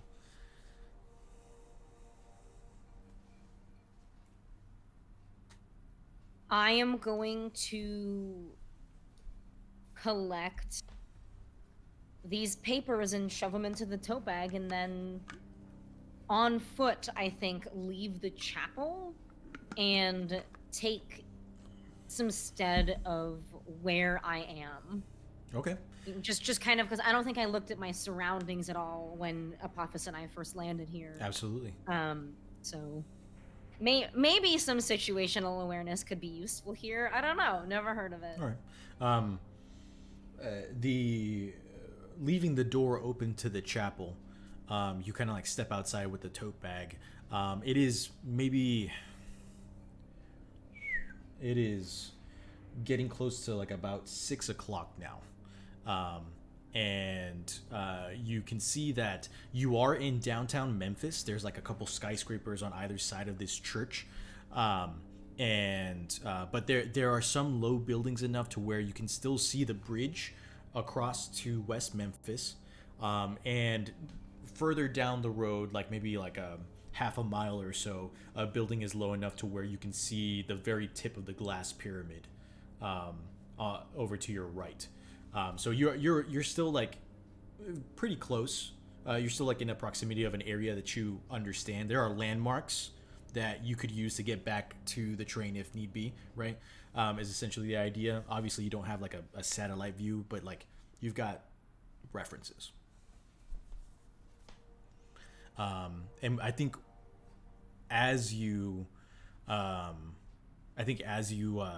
you walk out and kind of like get your bearings, you hear the sound of two loud motorcycle engines kind of like beginning to kind of like get closer before you watch this ragtag group of people on these motorcycles just kind of like park outside on the other side of the fence. And yes, We're back, baby. I don't know. That'd be cool. I haven't been to a church, like inside a church, since probably my dad died, so this is gonna be fun. I don't go into church often. So let's do that, I guess. All right. Do we see Anne? We rush over. yeah. I mean, y'all can see her across the fence. Y'all would have to kind of like shimmy in through the crack on the inside, unless Apophis just wants to like break that chain. But it is currently still kind of like fenced in and chained in.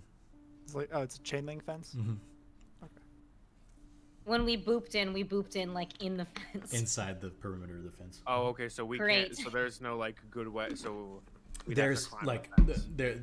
there's like space underneath the chain and the two like gates where you could squeeze through, right? It would arguably be harder for like Birdie and Apophis, which is why I mentioned breaking the chain. Yeah, one of you big fellas, can you tear down a fence real quick? Sure. Shouldn't You be gotta- terribly difficult. Just the whole thing. Just start swinging your axe, just like a little bit. All right. I pull out my axe and I just swing for the center of the chain link, just to cleave a opening in it. Sure. I mean, you are a well-versed axeman. I'm not going to have you roll act under the pressure, as funny as that would be. But yeah, in one deft strike, you just strike through the chain like it's butter, and it just kind of like jingles down to the ground, and the gates kind of like swing open a little bit from the momentum. I step to the side and gesture to the hole in the fence. Chuck like tips his hat like thank you. Apophis does not want to go through these gates again. Well, not again, but he does not want to get within the vicinity of the church again.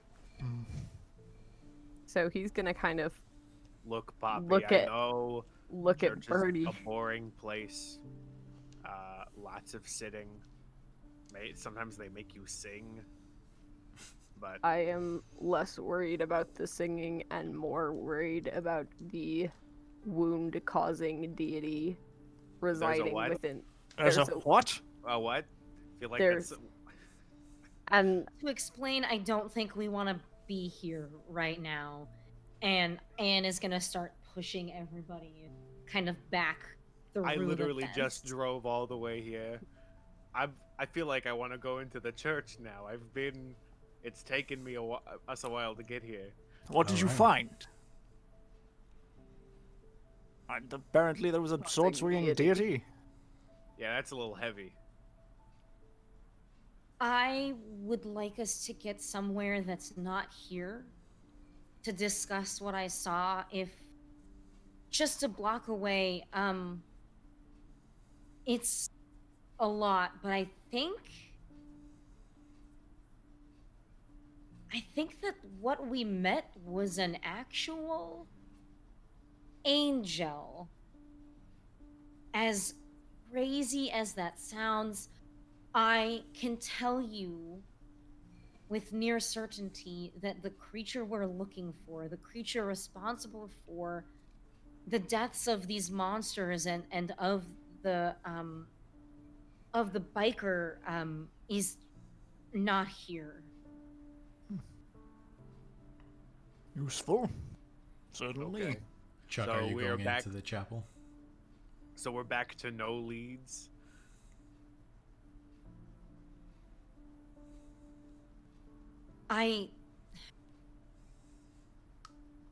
Are you sure there's nothing else there? Like, did you investigate? There was a woman who appeared human who I, for lack of better terminology, scared the living daylights out of. Okay. You didn't okay. you Good didn't job. see a woman run out as you came up or anything? I don't believe Did so. we? Nah. Nice Um, tote bag, by the way. Very fashionable.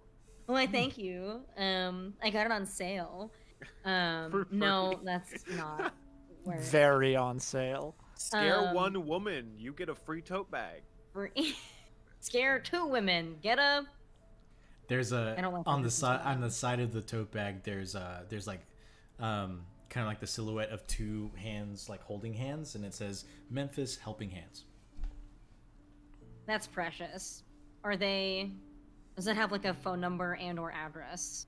Not from what you can see without like sitting down and going rifling through the stuff. Okay. Well, I don't have time for that right now. So but I think I think that Anne would explain what happened to everybody in some amount of detail of Apophis being stabbed and then trying to teleport and literally being grabbed out of teleportation, and so being one bad very customer.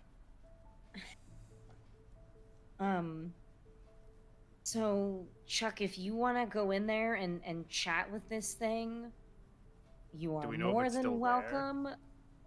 I don't know. I wouldn't like to meet them again. That was not ideal for me. Was it not ideal for you, Anne? Was it? Hey, you just almost got hit by a car. I don't even. Why on earth would they want to harm Apophis? Oh, This Yeah. is the first time that Anne is like, maybe we should kill Apophis. He's a cool guy. I don't. Getting real mouthy these days. He's Hmm? a delightful companion. Yeah, I could I don't understand understand. Tree Man, but I'm not Poppy. My name Careful is there, Apophis. buddy. Well, all right. Hey, hold on. Nah, you're good. I like you, Gary. Oh my god. One of these days, Charles. Please One stop of these saying days. just like holds up I'm his thinking axe. too much about my father. No, I'm I sorry. You don't like the name Charles, No, do you? please. Even though Oh, that is God. actually your name. No, but no one calls me that except my father, and you are not my father.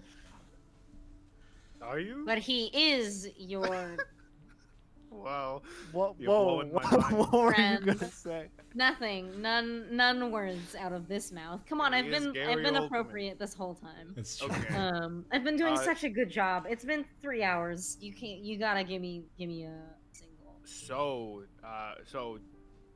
Tree Man, do we want to go in? Do we want to check it out?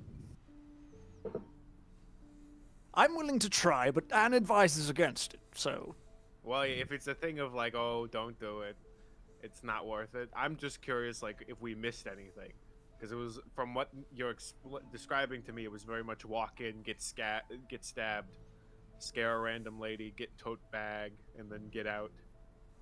It's like the worst haunted house ever. Yeah. You walk in, you get stabbed, they give you a tote bag. It's not even for something you like, and then they kick a you out. non-affiliated thing. It's like, has nothing to do with- Exactly. It's just a grocery bag. It's just a paper grocery bag, and they tell you to leave. It's one of the trash bags from the guests just tossing their snacks inside.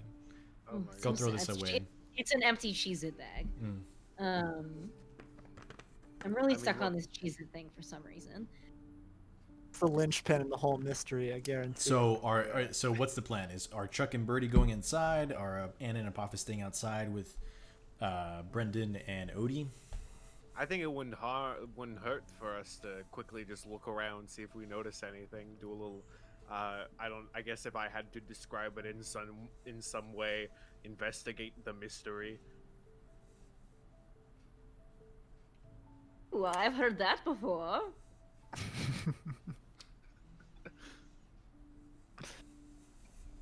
Tree man, we good?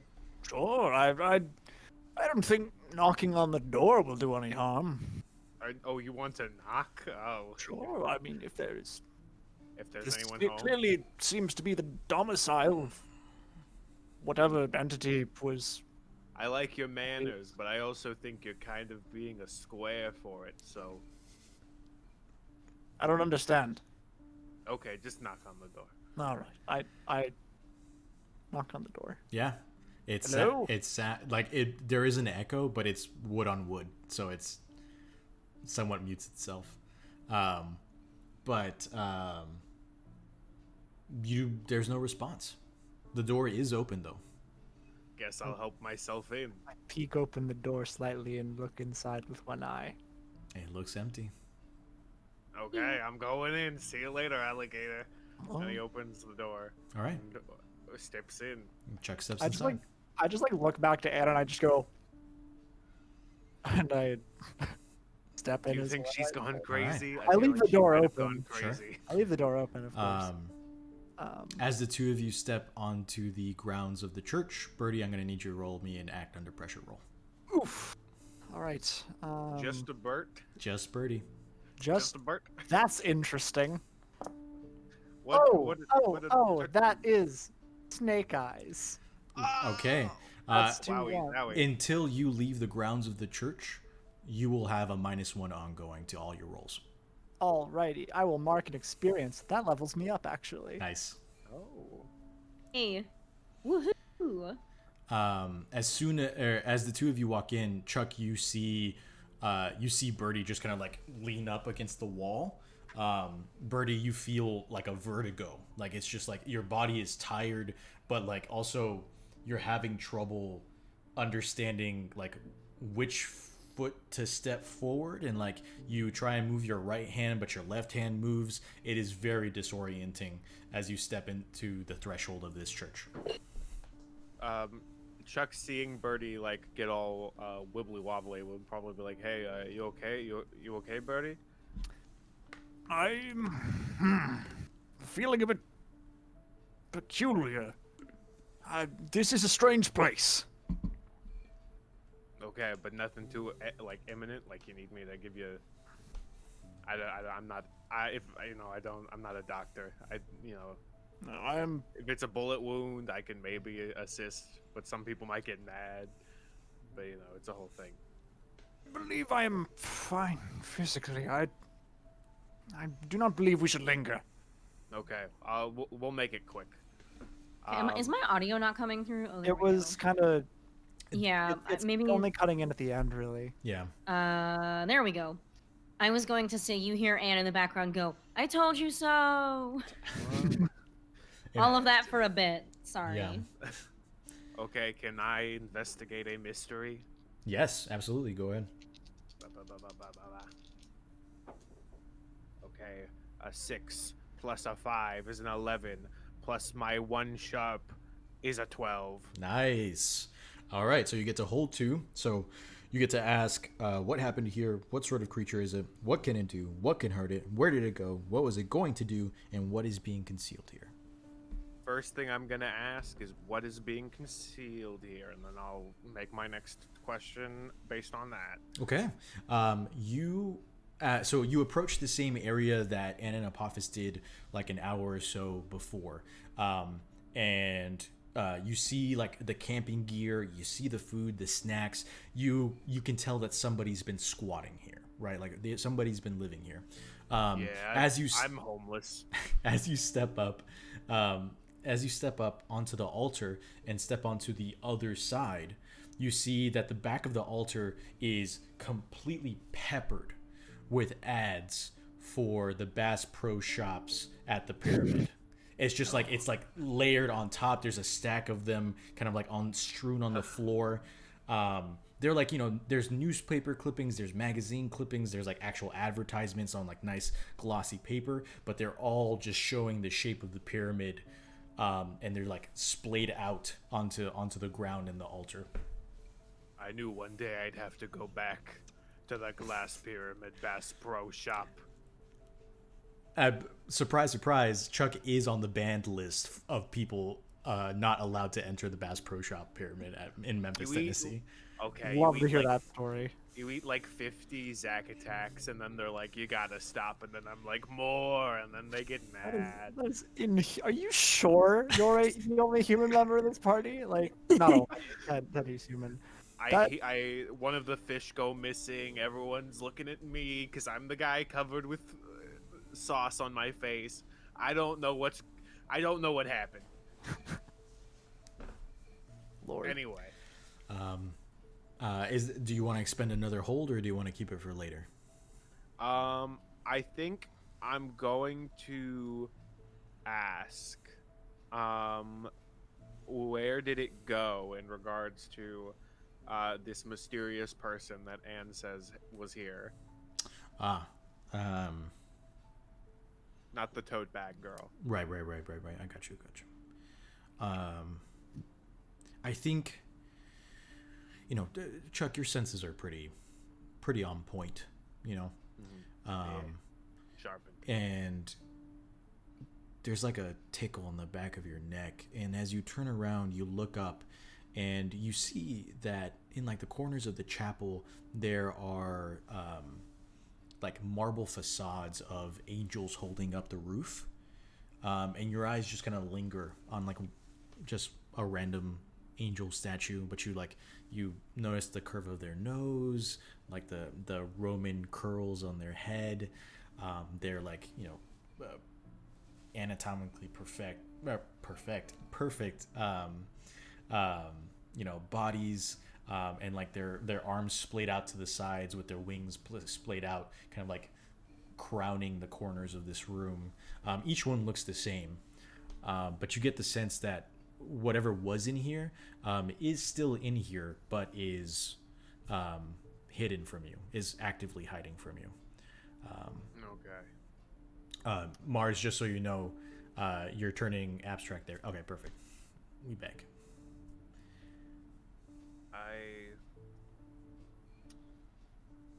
A chameleon. I haven't hunted chameleons in many years.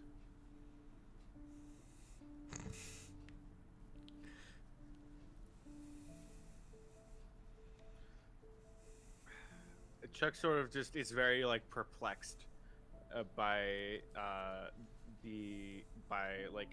because he's going through his mind of like, okay, it could be like, are they invisible? Are they really like, or if this is a deity, are they really just like not existing in this plane, right? Like, are they just like, I am now energy in the air you breathe?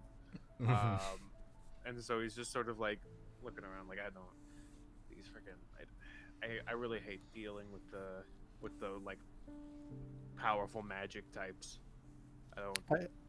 I just look up, like, so this cathedral is like, as you described, pretty run down, right? Is there still like a big cross? I don't know, like most churches have like a big cross. No, it's like what I mentioned, usually behind the altar or something. Well, from what I mentioned beforehand with Anne and Apophis, like any decoration, any livery, anything that could have been used as like in a new church has been moved. So like the altar and like that huge cross that would have been behind it is gone. It's empty. Okay. Right. It's just like marble stone. The angels on the side are like a part of the building, which is why they are there. They've stayed there. But like there's no like nicely covered tables, and like there's no like paintings of Sure. God presenting himself to Abraham and all that jazz. So yeah. I'm just gonna look up and around, and I'm gonna say, "Are you there, God? It's me, Bertilak." Are you praying? Are you... Hurt me. No, I'm just. Is Birdie aware of Christianity? Yeah, I mean, I am. Christianity is not younger than me. No, I know. I'm just asking because from what we have spoken about Birdie, like he exists in a like a. I'm not unfamiliar with the concept of a church. Okay. I just wanted to make sure, because it's just like one of those things where like the pseudo Camelot Britain is like there's different sources. Some of them are tied to Christianity, some are not. It's like a whole thing. So I just wanted to make sure.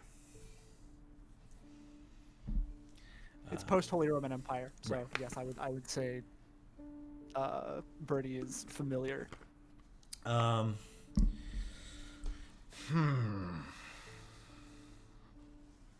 Dear Birdie, Jesus. you feel something in this space. I mean, you have senses, not unlike Chuck's, but like you come from an age when the world was much more awake and these kinds of powers like were more active.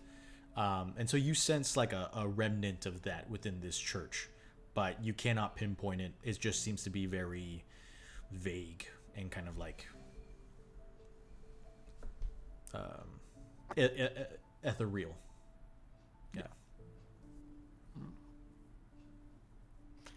Well, Chuck, I don't believe we're going to get much more out of this place. I think all of this has something to do with the Bass Pro Shop. You think we should go there? Yes, it's about time I made my return. Like I said, when we got here, we're back to the Bass Pro Shop. Birdie, was there anything else that you wanted to do inside the church at all? Not really. Okay. I can't think of anything else. So are you all exiting the church? Yeah, I think Chuck is just sort of like, he's like, I don't think Chuck really like actively practices any religion, but he just sort of like, he's like, I don't know what to do, like bows and walks out. I will say, as the two of you are inside the church, and Apophis, is there anything that y'all want to be doing outside while you're waiting for your two companions?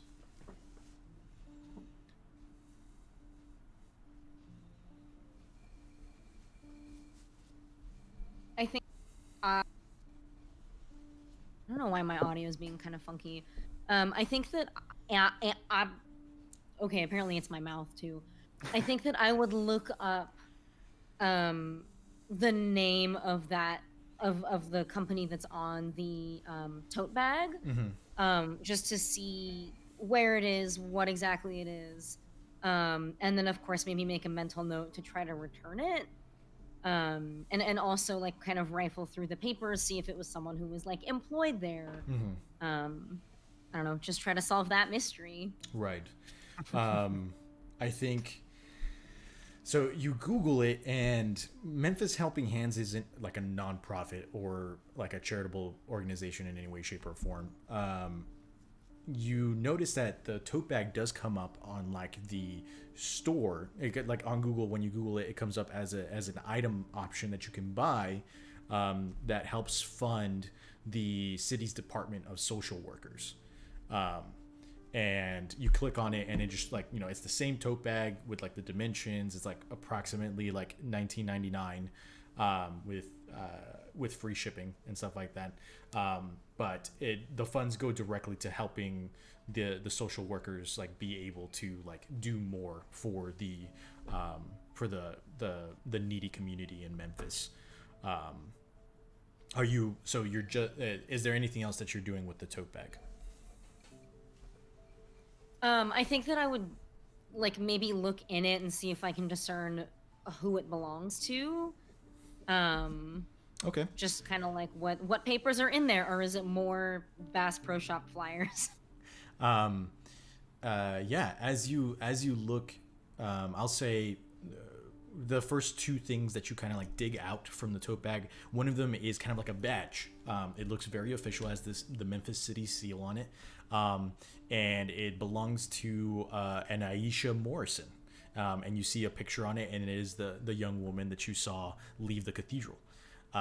The next piece of paper that you pull out is like the first page of a case file for Greg Washington, he is a kind of 33-year-old man, in like, it just kind of like lists like, you see that so it like lists his name, it lists his date of birth, it lists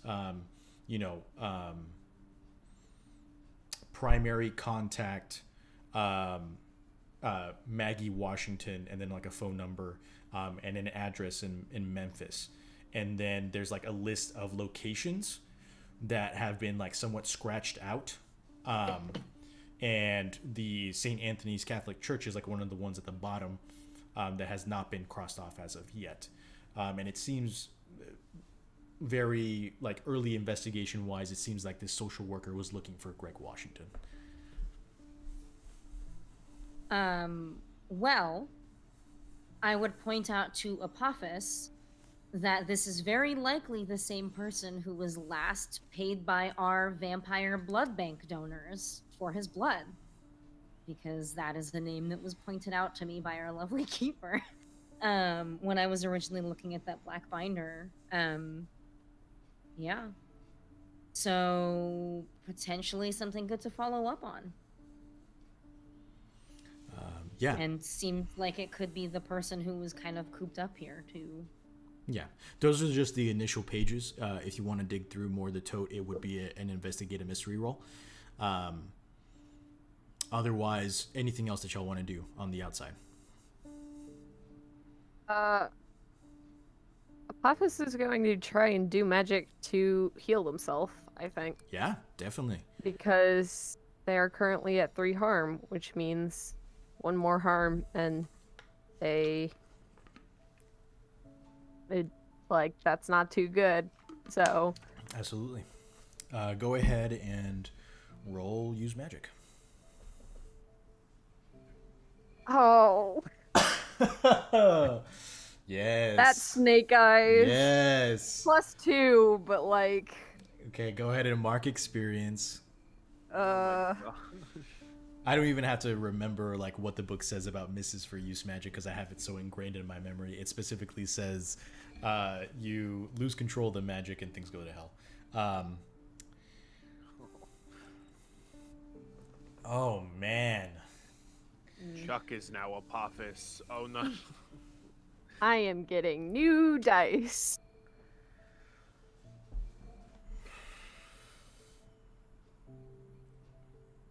Apophis, Oh, I'm glitching out again. you are.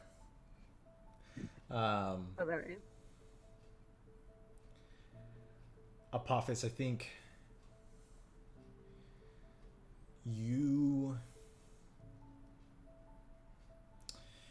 everyone outside the church watches as Apophis kind of like puts their hand on their chest to heal themselves, and then you watch their eyes roll back behind their head and they drop down to the ground comatose. And Apophis, you are somewhere else. You stand and you can feel the warmth. You're in the middle of the road. You feel the warmth of a dry sun on your skin, and you can feel a cool liquid kind of like running on one hand, and as you open your eyes, you see your snake-like form holding what is left of a man's head in your hands, and his blood is just coated and dripping, and you watch his body like just neck down just flop down to the floor. You turn to the side and you see 2-3 more guards, each one in like waist and like wearing waist skirts and holding bronze kopeshes, kind of like run up to you. One by one, you stab your hand through the chest of one, use his body to slam one against the wall, and you throw the body on another, causing them to fall to the ground. You seem to be walking towards some kind of altar. The iconography is somewhat hazy to you, but you know that scarab beetle on the wall means Ra, and you are walking towards it like defiant. You have never felt stronger. And as you reach the dais underneath this this scarab beetle, your vision shifts, and you go to black. For those of you outside, what are you doing now that Apophis has left the building? So to speak. I think that without skipping a beat, I would run over and try to use lay on hands on Apophis. I think Chuck is like, is he? Yeah, I'll say Chuck and Birdie have stepped out, just as Ann is like trying to help Apophis. I rush on over, I suppose. Did he get tired? Did he take an energy drink? Do you remember breakfast?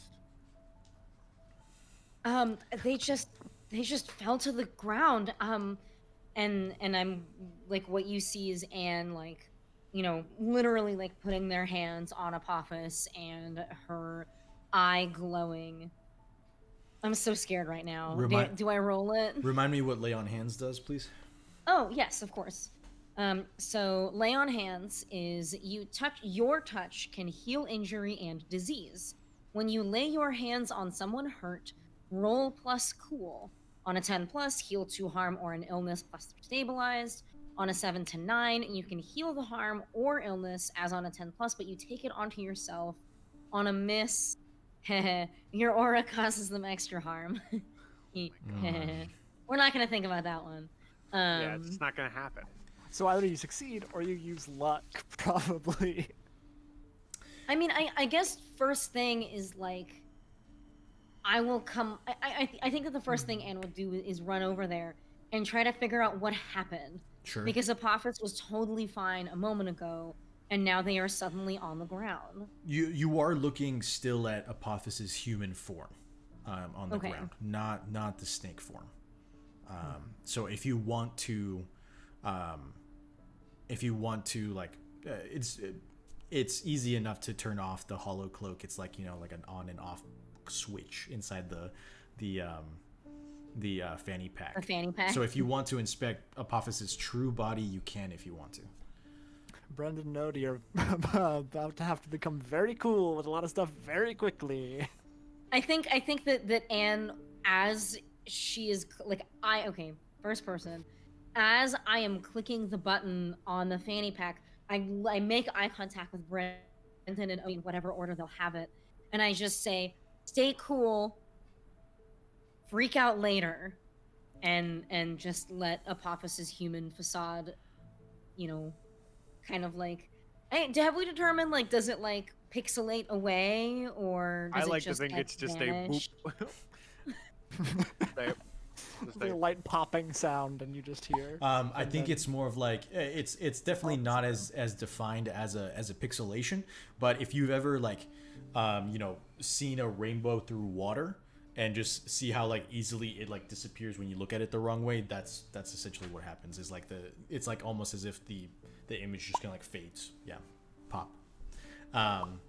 And you see Brendan and Odie's eyes kind of like widen, and Brendan kind of like grabs Odie and begins to like pull him out of the fence, but Odie's like looking like ecstatic like at Apophis, and he's like, wizard, and then Oh, that's pretty wizard, Annie. I love Odie. and Just Brendan, gotta say. and then Brendan kind of like pulls him out, and he's like, we'll give you some privacy, and pushes him out of the fence towards their bikes.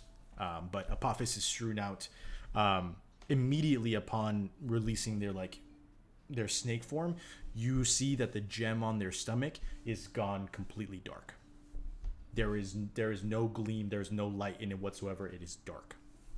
That can't be good. That Yeah, that's seems not really great. bad. That was my This Is Really Bad dance. Thank you all for joining me on that journey. Again, I'm not a doctor. Alex is not here. So God, we need him. And- God damn Alright. it. We weirdly need him, ain't that's? Something tells me Alex isn't really this kind of doctor. I feel like he could be. I don't- Well, he's better at healing than I think the rest of us are. that don't is think so. true. Much Case better in than certainly point, better than Apophis I. tried to heal themselves and yike, you Yeah. know. So you want to use Um, lay on hands? I think so. I think that that's like the first thing that pops into my head is just like, oh God, they must just be unstable. I've never seen them unstable before. This is what it looks like. Yeah. Go ahead and roll me lay on hands. I don't normally get nervous for rolls, but I'm really scared right now. This feels kind of like an important one. If so kills Apophis. Okay. We will see. Yeah, what I a rolled freaking a power 9. play. Mm-hmm. And I can heal the harm or illness as on a 10, but I take it into myself. How much of the harm do you heal? 2. 2. Okay. Yes. Do you want? So you take that 2 harm as well? I think I take it away from them. So I think I'll reread it. So on a 10 plus, you would heal 2 harm or an illness plus they're stabilized. On a 7 to 9, you can heal the harm or illness as on a 10 plus, but you take it into yourself. So I think that they're not necessarily stabilized, but I take away, 2 of their harm onto myself, into myself. Is Yeah. technically how it's worded. So Anne, go ahead and take 2 points of harm. Apophis, you heal 2 points of harm. Apophis does not wake up. You see the piercing wound in the middle of their chest just like close up slightly to where it's like almost just kind of like a pink scar, still somewhat deep, but like it is not as harmful as it was beforehand. And your nose begins to bleed. Are you alright? I wipe it away and I say, I don't know. They're not waking up. This has never not worked. I can always heal people. I don't know what to do. I will say, because you did lay on hands, just in general, you get the sense after it has failed that this is not an illness of the body. Oh, it's an illness of the mind. So I get the sense it's an illness of the mind. It's an illness of something else. We need to take Apophis to Of the to soul. therapy. Oh no. Yeah, Apophis. Does anyone have a we get spell to throw me into Apophis's soul? Why you, Chuck? Hmm? Because I know people. I'm a people Of person. anyone who would be able to counsel Apophis, I do not think Chuck is Are the you one. telling me I'm not a people person? As he pulls out his hunting rifle and just sort of goes. We're scrapping the current mystery. Everyone's gonna hop into Apophis's soul, and we're gonna Yu-Gi-Oh this, and you're gonna go through all the trapped rooms inside of a pyramid to find their true soul. Hey, don't you dare advertise this and then not let it happen. That's okay? true. Didn't we agree at some point that we would love to do like a magic school bus type mystery where we go like inside someone's body in a little like Yes, boat? we did talk about that. I'm just saying. Let's like, not throw. We have to Not go to the right back now, throw though, shop, not right though, now. guys. Yeah. I would like to try to sell you on something. I think that Anne, realizing that this is not an illness of the body, would try to use magic to see into Apophis's head. And what I'm imagining it as, there we go. Why can't I say this sentence out loud? I am imagining it as an instance of observe another place or time. Except another place is like literally Apophis's mindscape. Okay. First things first, card games on Zambonis. I did not know that the 25th anniversary is coming up, but I definitely want to see Oh, it's already out. It is? Okay, dope. I'm definitely It's gonna watch out. that. It's amazing. My Kaiba impression is not as good as it used to be, but it is one of my favorite. Like, I love his voice, just like in general, and at least in the English dub, it's just it's just great. For Anne specifically, I think.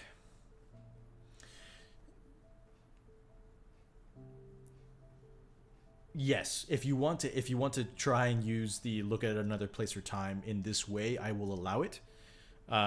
Just you're obviously gonna have to roll, right, to use magic to see if it works. I don't wanna. Can I do something that doesn't require me to roll? You know what I mean? Just asking for a friend. We're playing a tabletop role-playing game. These Well, things you kind can of angel require wings to dice. anyone or anywhere. If you're really gonna throw the rule book at me, I guess I could roll some dice. You could angel wings into their soul. Don't try that. That is a bad. I mean, I'm not one to metagame really, but don't do that. Apophis just explodes. Yeah. And Anne is just laying there like. I'm worried you're gonna roll like. We're definitely Snake gonna Eyes have, and like, just a- teleport in like physically where Apophis is. Well, no, headed. We're gonna have I a was Freaky suggesting Friday that. situation. I was suggesting that because Anne doesn't have to roll if it's just themselves. So there was That's a question of, do I have to roll?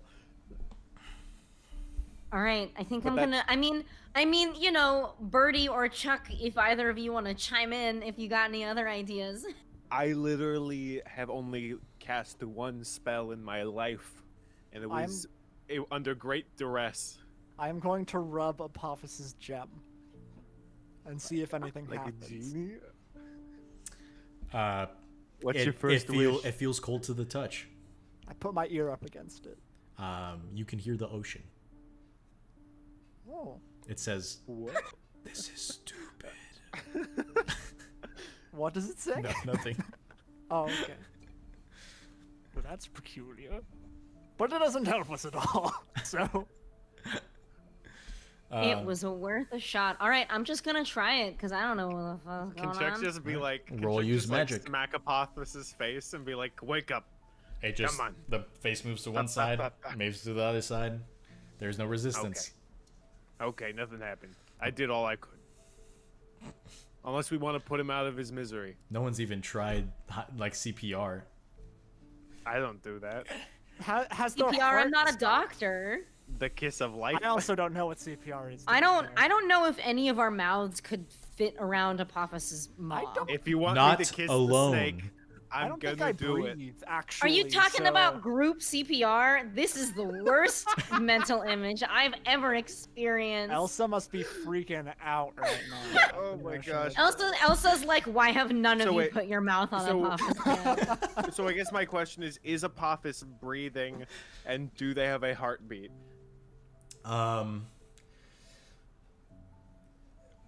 You're not sure if Apophis even really has like a heart. A heart? And if Oh my they gosh. did, if it's where a human heart is anatomically within the body.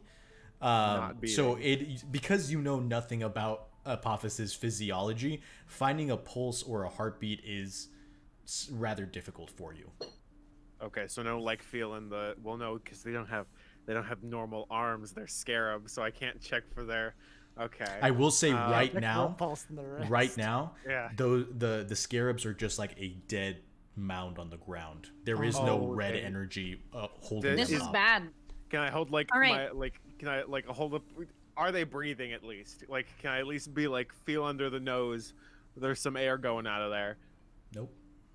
Okay, good. Hey, So sorry to say this, so- but Apophis is dead. I don't hate to do break that. it to Don't you. say that out loud. I hate you.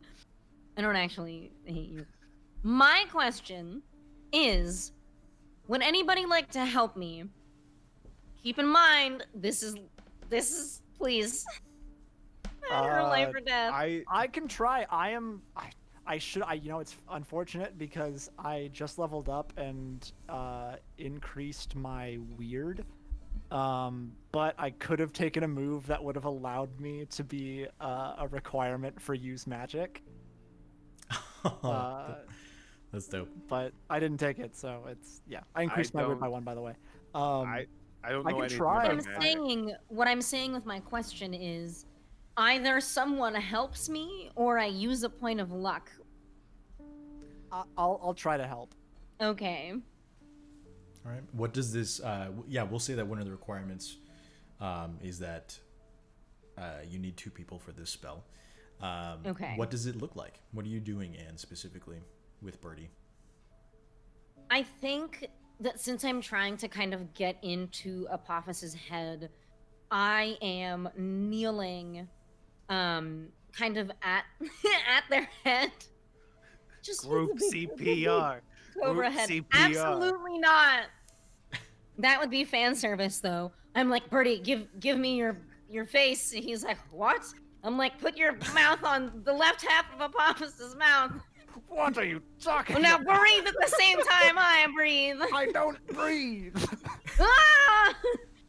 Also, Lord. Mars' webcam is freaking the fuck out. It's a good time for it. That was terrifying. So, It was the none of most- that happens because that would be Rob. the worst experience ever. Please no group CPR. I hate. That's- I I hate. think- Uh, That was the hardest I've what- laughed what in it- any joke we've made. I'm so glad. to Group give you CPR something, broke me. to No, give you well, something go for it. to work with. I have a move. I do have a move called Recharge, which allows me to repair myself with my animating force. Like the animating force is something that is like mentioned in the construct playbook. The thing that animates Birdie it's called Orgone or Organe, something like that. It's basically like an esoteric life force. So I could feasibly assist you by trying to channel some of that and hopefully draw Apophis's life force back into their own head, into consciousness. I like this plan. And I think that what this potentially looks like too is Anne kneeling at the head of Apophis. Or I guess I think kneeling to the side of Apophis. One hand on, kind of like the head, one hand on the gem, and instructing Birdie to do the same. Kind of creating this like circle of magical energy. And Chuck is standing there. Chuck is like, I don't know magic. Wow. That's Wow. Away. He is the 3rd Wario brother. I don't know magic. Away. Yep. Incredible. Okay. So, Anne, go ahead and roll me use magic. Do I need to roll to help? We'll Yes. see what the roll is first, and then, Yes. and then we will ask you to roll help out in the case that I it is. ro- Could be box cards. I rolled a 6. Okay. Okay, good. Cool. I've had the Where- roll for about 5 minutes now. That's why Oh, I shit. specified that someone needed to help. Birdie, go ahead and roll good. help Cool. out. Okay, so I rolled to help. This is plus weird. Yes. Plus Or cool. plus cool. Plus cool. That was the give. Okay, To use well, magic. being plus cool is actually even better. Because I have plus 2. Birdie's just a cool guy. I'm a pretty cool guy. He's freaking Gary Oldman. Hey, that's boxcars. Really? Okay. That's Right 2 on. 6s plus 2. That's Thank God. 14. Right on. Damn. Okay. So your help grants them a Well, that's plus just one a to their plus roll. 1. So Cool. So Uh, 7. on a 7 to 9, the magic works imperfectly. Choose your effect and a glitch. The keeper will decide on what the effect the glitch has. No.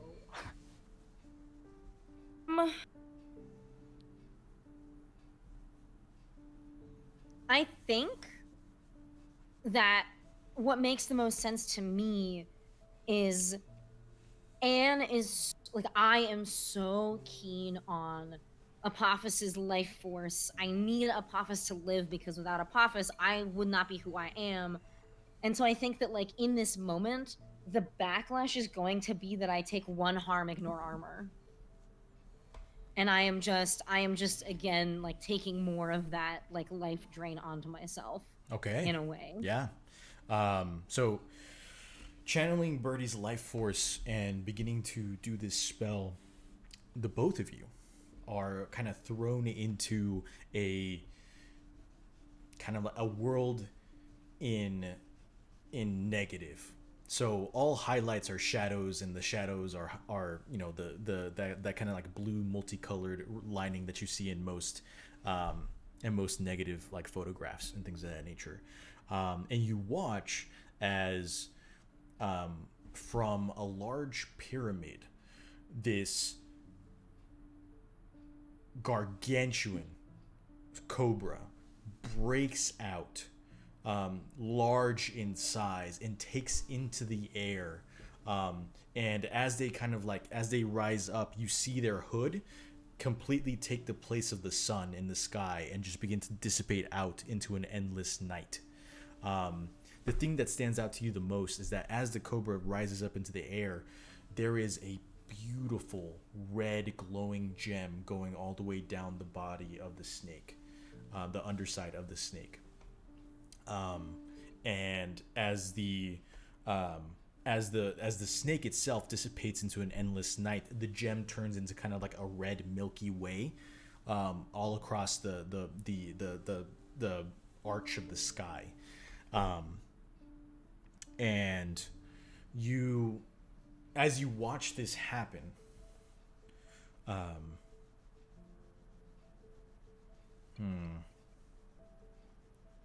I will say that you also watch this world kind of like fade away, until you are kind of like, you're once again, or for one of you, you are standing on a sandy white beach and staring out into the horizon with that sun, and you watch that similar like atomic cloud come. This time, however, you can see that there is a young man standing like maybe 10 feet away from you down the beach, and it is Apophis's human form, though he has normal brown eyes, not his red ones, and he's just kind of like standing there watching the horizon as this atomic cloud becomes the silhouette of a cobra's hood, and like a hissing cobra illuminated by atomic fire on the inside begins to cloud the sun. And you begin to see that on that young man, there's a burning red light just like in the center of his belly. And you see that he turns to you, and where one eye is just like white sclera, brown pupil, the other one is Apophis's snake eye. And he just kind of like stares at you as if he can see you from down the beach. I will say one of you can move. Y'all can choose who.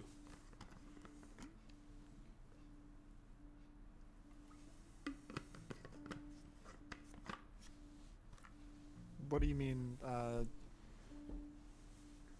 Is it both of us on this beach? The two of you are witnessing this. Oh, okay. I thought it was just. Yeah. All right. Chuck's like, did it work? He's just watching these two guys just rubbing Apophis's belly. You do see, or Eric, I assume like the esoteric energy is like somewhat green in nature. Do you want to describe like what it looks like as you are like offering it up to Anne to use? Yeah, it is this very. I don't know if anyone's played Dragon Age Inquisition. It is this very like. Yeah, it is this very sort of like verdant green, like sort of crackling energy, sort of like electricity.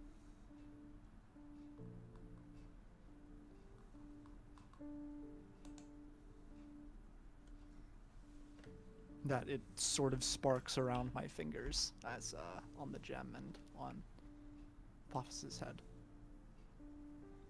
Okay. So again, within this mind state, you feel like it feels somewhat detached in this kind of like negative nature, as if you are where you need to be, but just not in the right way. But you see that Apophis is there, kind of like on the beach looking at you. For the sake of time, I'll say, Anne, you can move.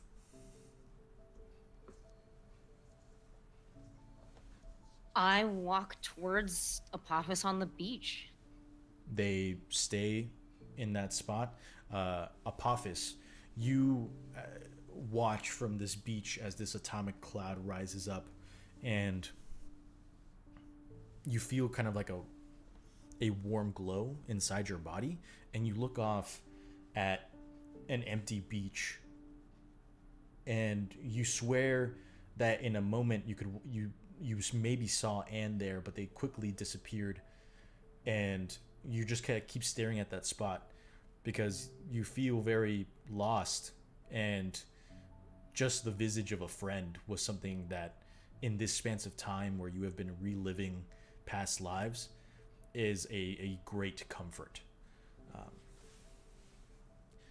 And you move forward, but Apophis does not acknowledge you. I'm going to keep moving forward, and I'm going to call out their name, see if they react. Apophis, and you in this space, which is multicolored for you. This is not negative. You are living in this time. You can hear the roar of the shock wave from the atomic blast racing towards you. But in a moment of quiet, you can feel the breeze kind of kick past you, and you feel it cool on your cheeks, and you swear you can hear Anne's voice calling out to you in the space of that sound. But you still cannot see her.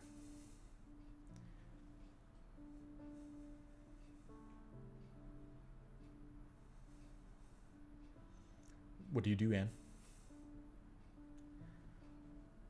I'm gonna see if I can get all the way to Apophis and actually physically touch them. Okay. As you walk up to Apophis and you grab what are you grabbing them by the shoulder? Are you grabbing them by the hand? What's going on? Shoulder, I think. As your hands grab onto Apophis's shoulder, Apophis, you feel the warmth of a hand and an invisible hand on your shoulder, before Anne just kind of materializes into view. In that split instant, the world fractures and dissipates into red lightning. And as Bertie and Anne, you two are kind of rocked back, just a foot onto your asses, essentially. As on Apophis's body, everyone watches in the real world, this deep light kind of well up within the gem and just begin to well into brightness on their stomach, and you see small little arcs of red sparks and red lightning just kind of begin to shoot across the gem, across the abdomen, and just kind of race up the body. As the red sparks and red lightning kind of reaches the shoulder, you watch that red energy kind of burst into life, and Apophis's arms kind of rise up once more as Apophis kind of takes a deep intake and kind of sits up in front of everyone. Hello. Oh, good, you're alive. It would be really hard to bury the body. I am alive. I appreciate your hesitancy on burying me. I have specific preparations in mind for when that day comes about. Okay. Thank goodness that worked. So Good we're job. all good? We're all safe? And you kind of check yourself, and you realize that your ears have been bleeding as well, along with your nose, as you took that extra point of damage.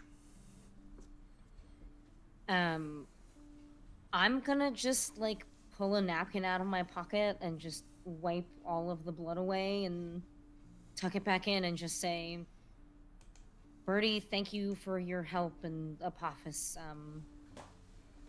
thank you for waking up. I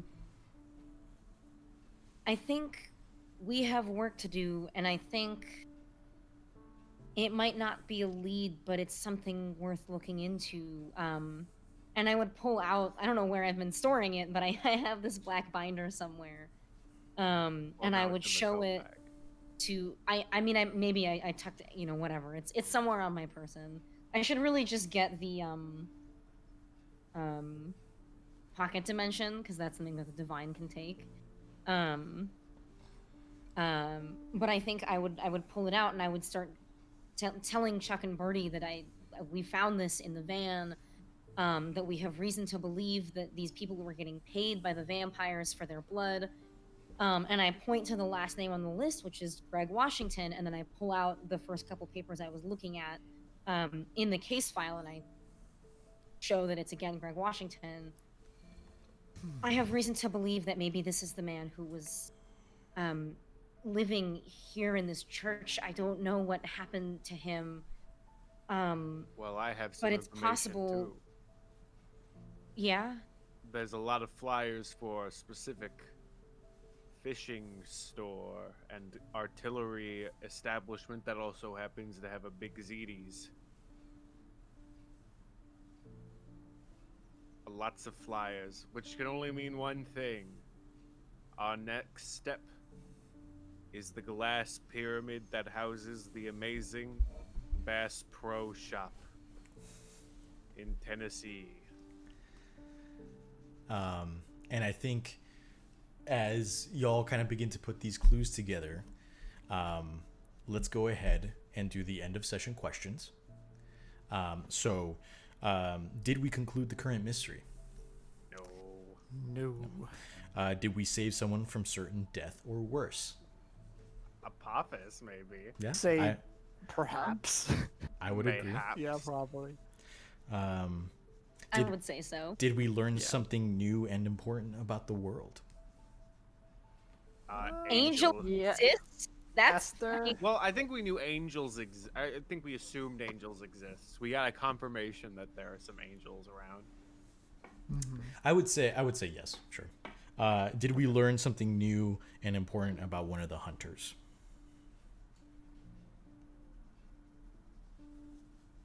We learned the last time Chuck was in a church was when his father died.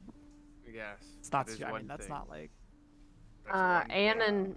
Anne and Brody kind of saw into Apophis's mind. I'm not really sure if that, because I think they kind of knew Apophis's whole eating the world thing because that's how he introduces himself. But like, they saw it. They never witnessed the scale, I guess. That's Yeah. a good way to say it. I don't know that you ever said that to me. Actually, Was it not one of like the titles that Apophis said in the beginning to Birdie at all? No. I don't know. I don't remember exactly how that introduction went. I know I certainly introduced myself in full like titles and whatnot. I just don't remember if you brought up because I feel like I would have said. We something might about need to. that, but We might need to look that up. But to with review the episode, but regardless. with 3 or 4 yeses, you get to mark 2 points of experience. I leveled up. I also leveled up. Nice. Do-do-do-do-do-do. Before we finish, Anne, you get a vibration from your phone.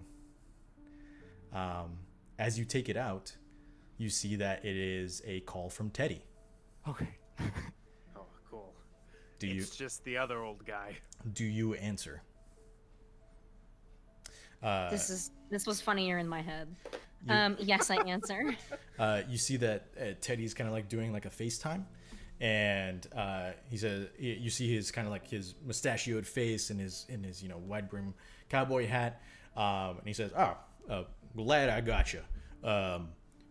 The raid is happening now. Do you want me to feed you the live stream? Yeah, sure. Might as well. They have a body cam on Alex, so it should be a familiar face. Are y'all okay? We'll talk later. I have had the worst fucking day of my fucking life. Please, another familiar face would be good. Yeah, sure. I'll make sure to Well, have you some. wouldn't see its face. You would see it's like it's from his point of Familiar view. voice, just Teddy, you know. Teddy kind of like does this kind of like sad apologetic smile, and he says, "I'll make sure to have some hot tea ready for you when you come back." And you see him kind of like static out, and you now see kind of like the dark, kind of like a dark green and black lit scene as if it's like, you know, like kind of like night vision footage. And you are watching a figure kind of like racing across the grass. It's like it is extremely fast. You every now and then you can see in the corner of the frame like the glint of something, you know, of shining within the light of the camera, and you figure that's probably Alex's rapier. And you see the camera shift up, and you can see that there's like maybe a ring of like 30 other individuals racing towards this lone cabin in the woods.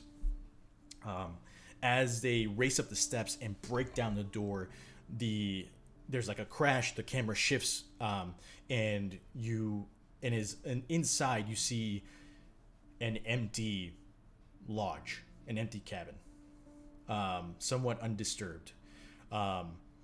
You see Alex kind of like puts his back against the wall, begins to shuffle past. You see some other agents kind of like moving in, and kind of like scoping out the space. Alex is one of the first ones to kind of like move across the corner of the hallway into a darkened side room.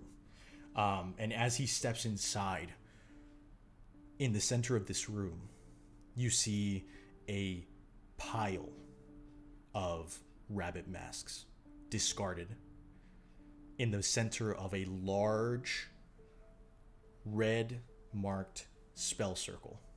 Dude. And in that moment,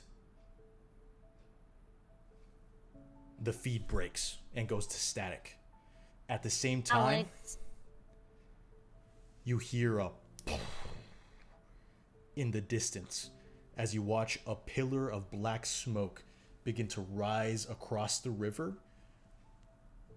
And you all kind of look at each other as the smoke begins to drift up into the sky. And you swear that's where old Tex was. And that's where we'll pick up next week.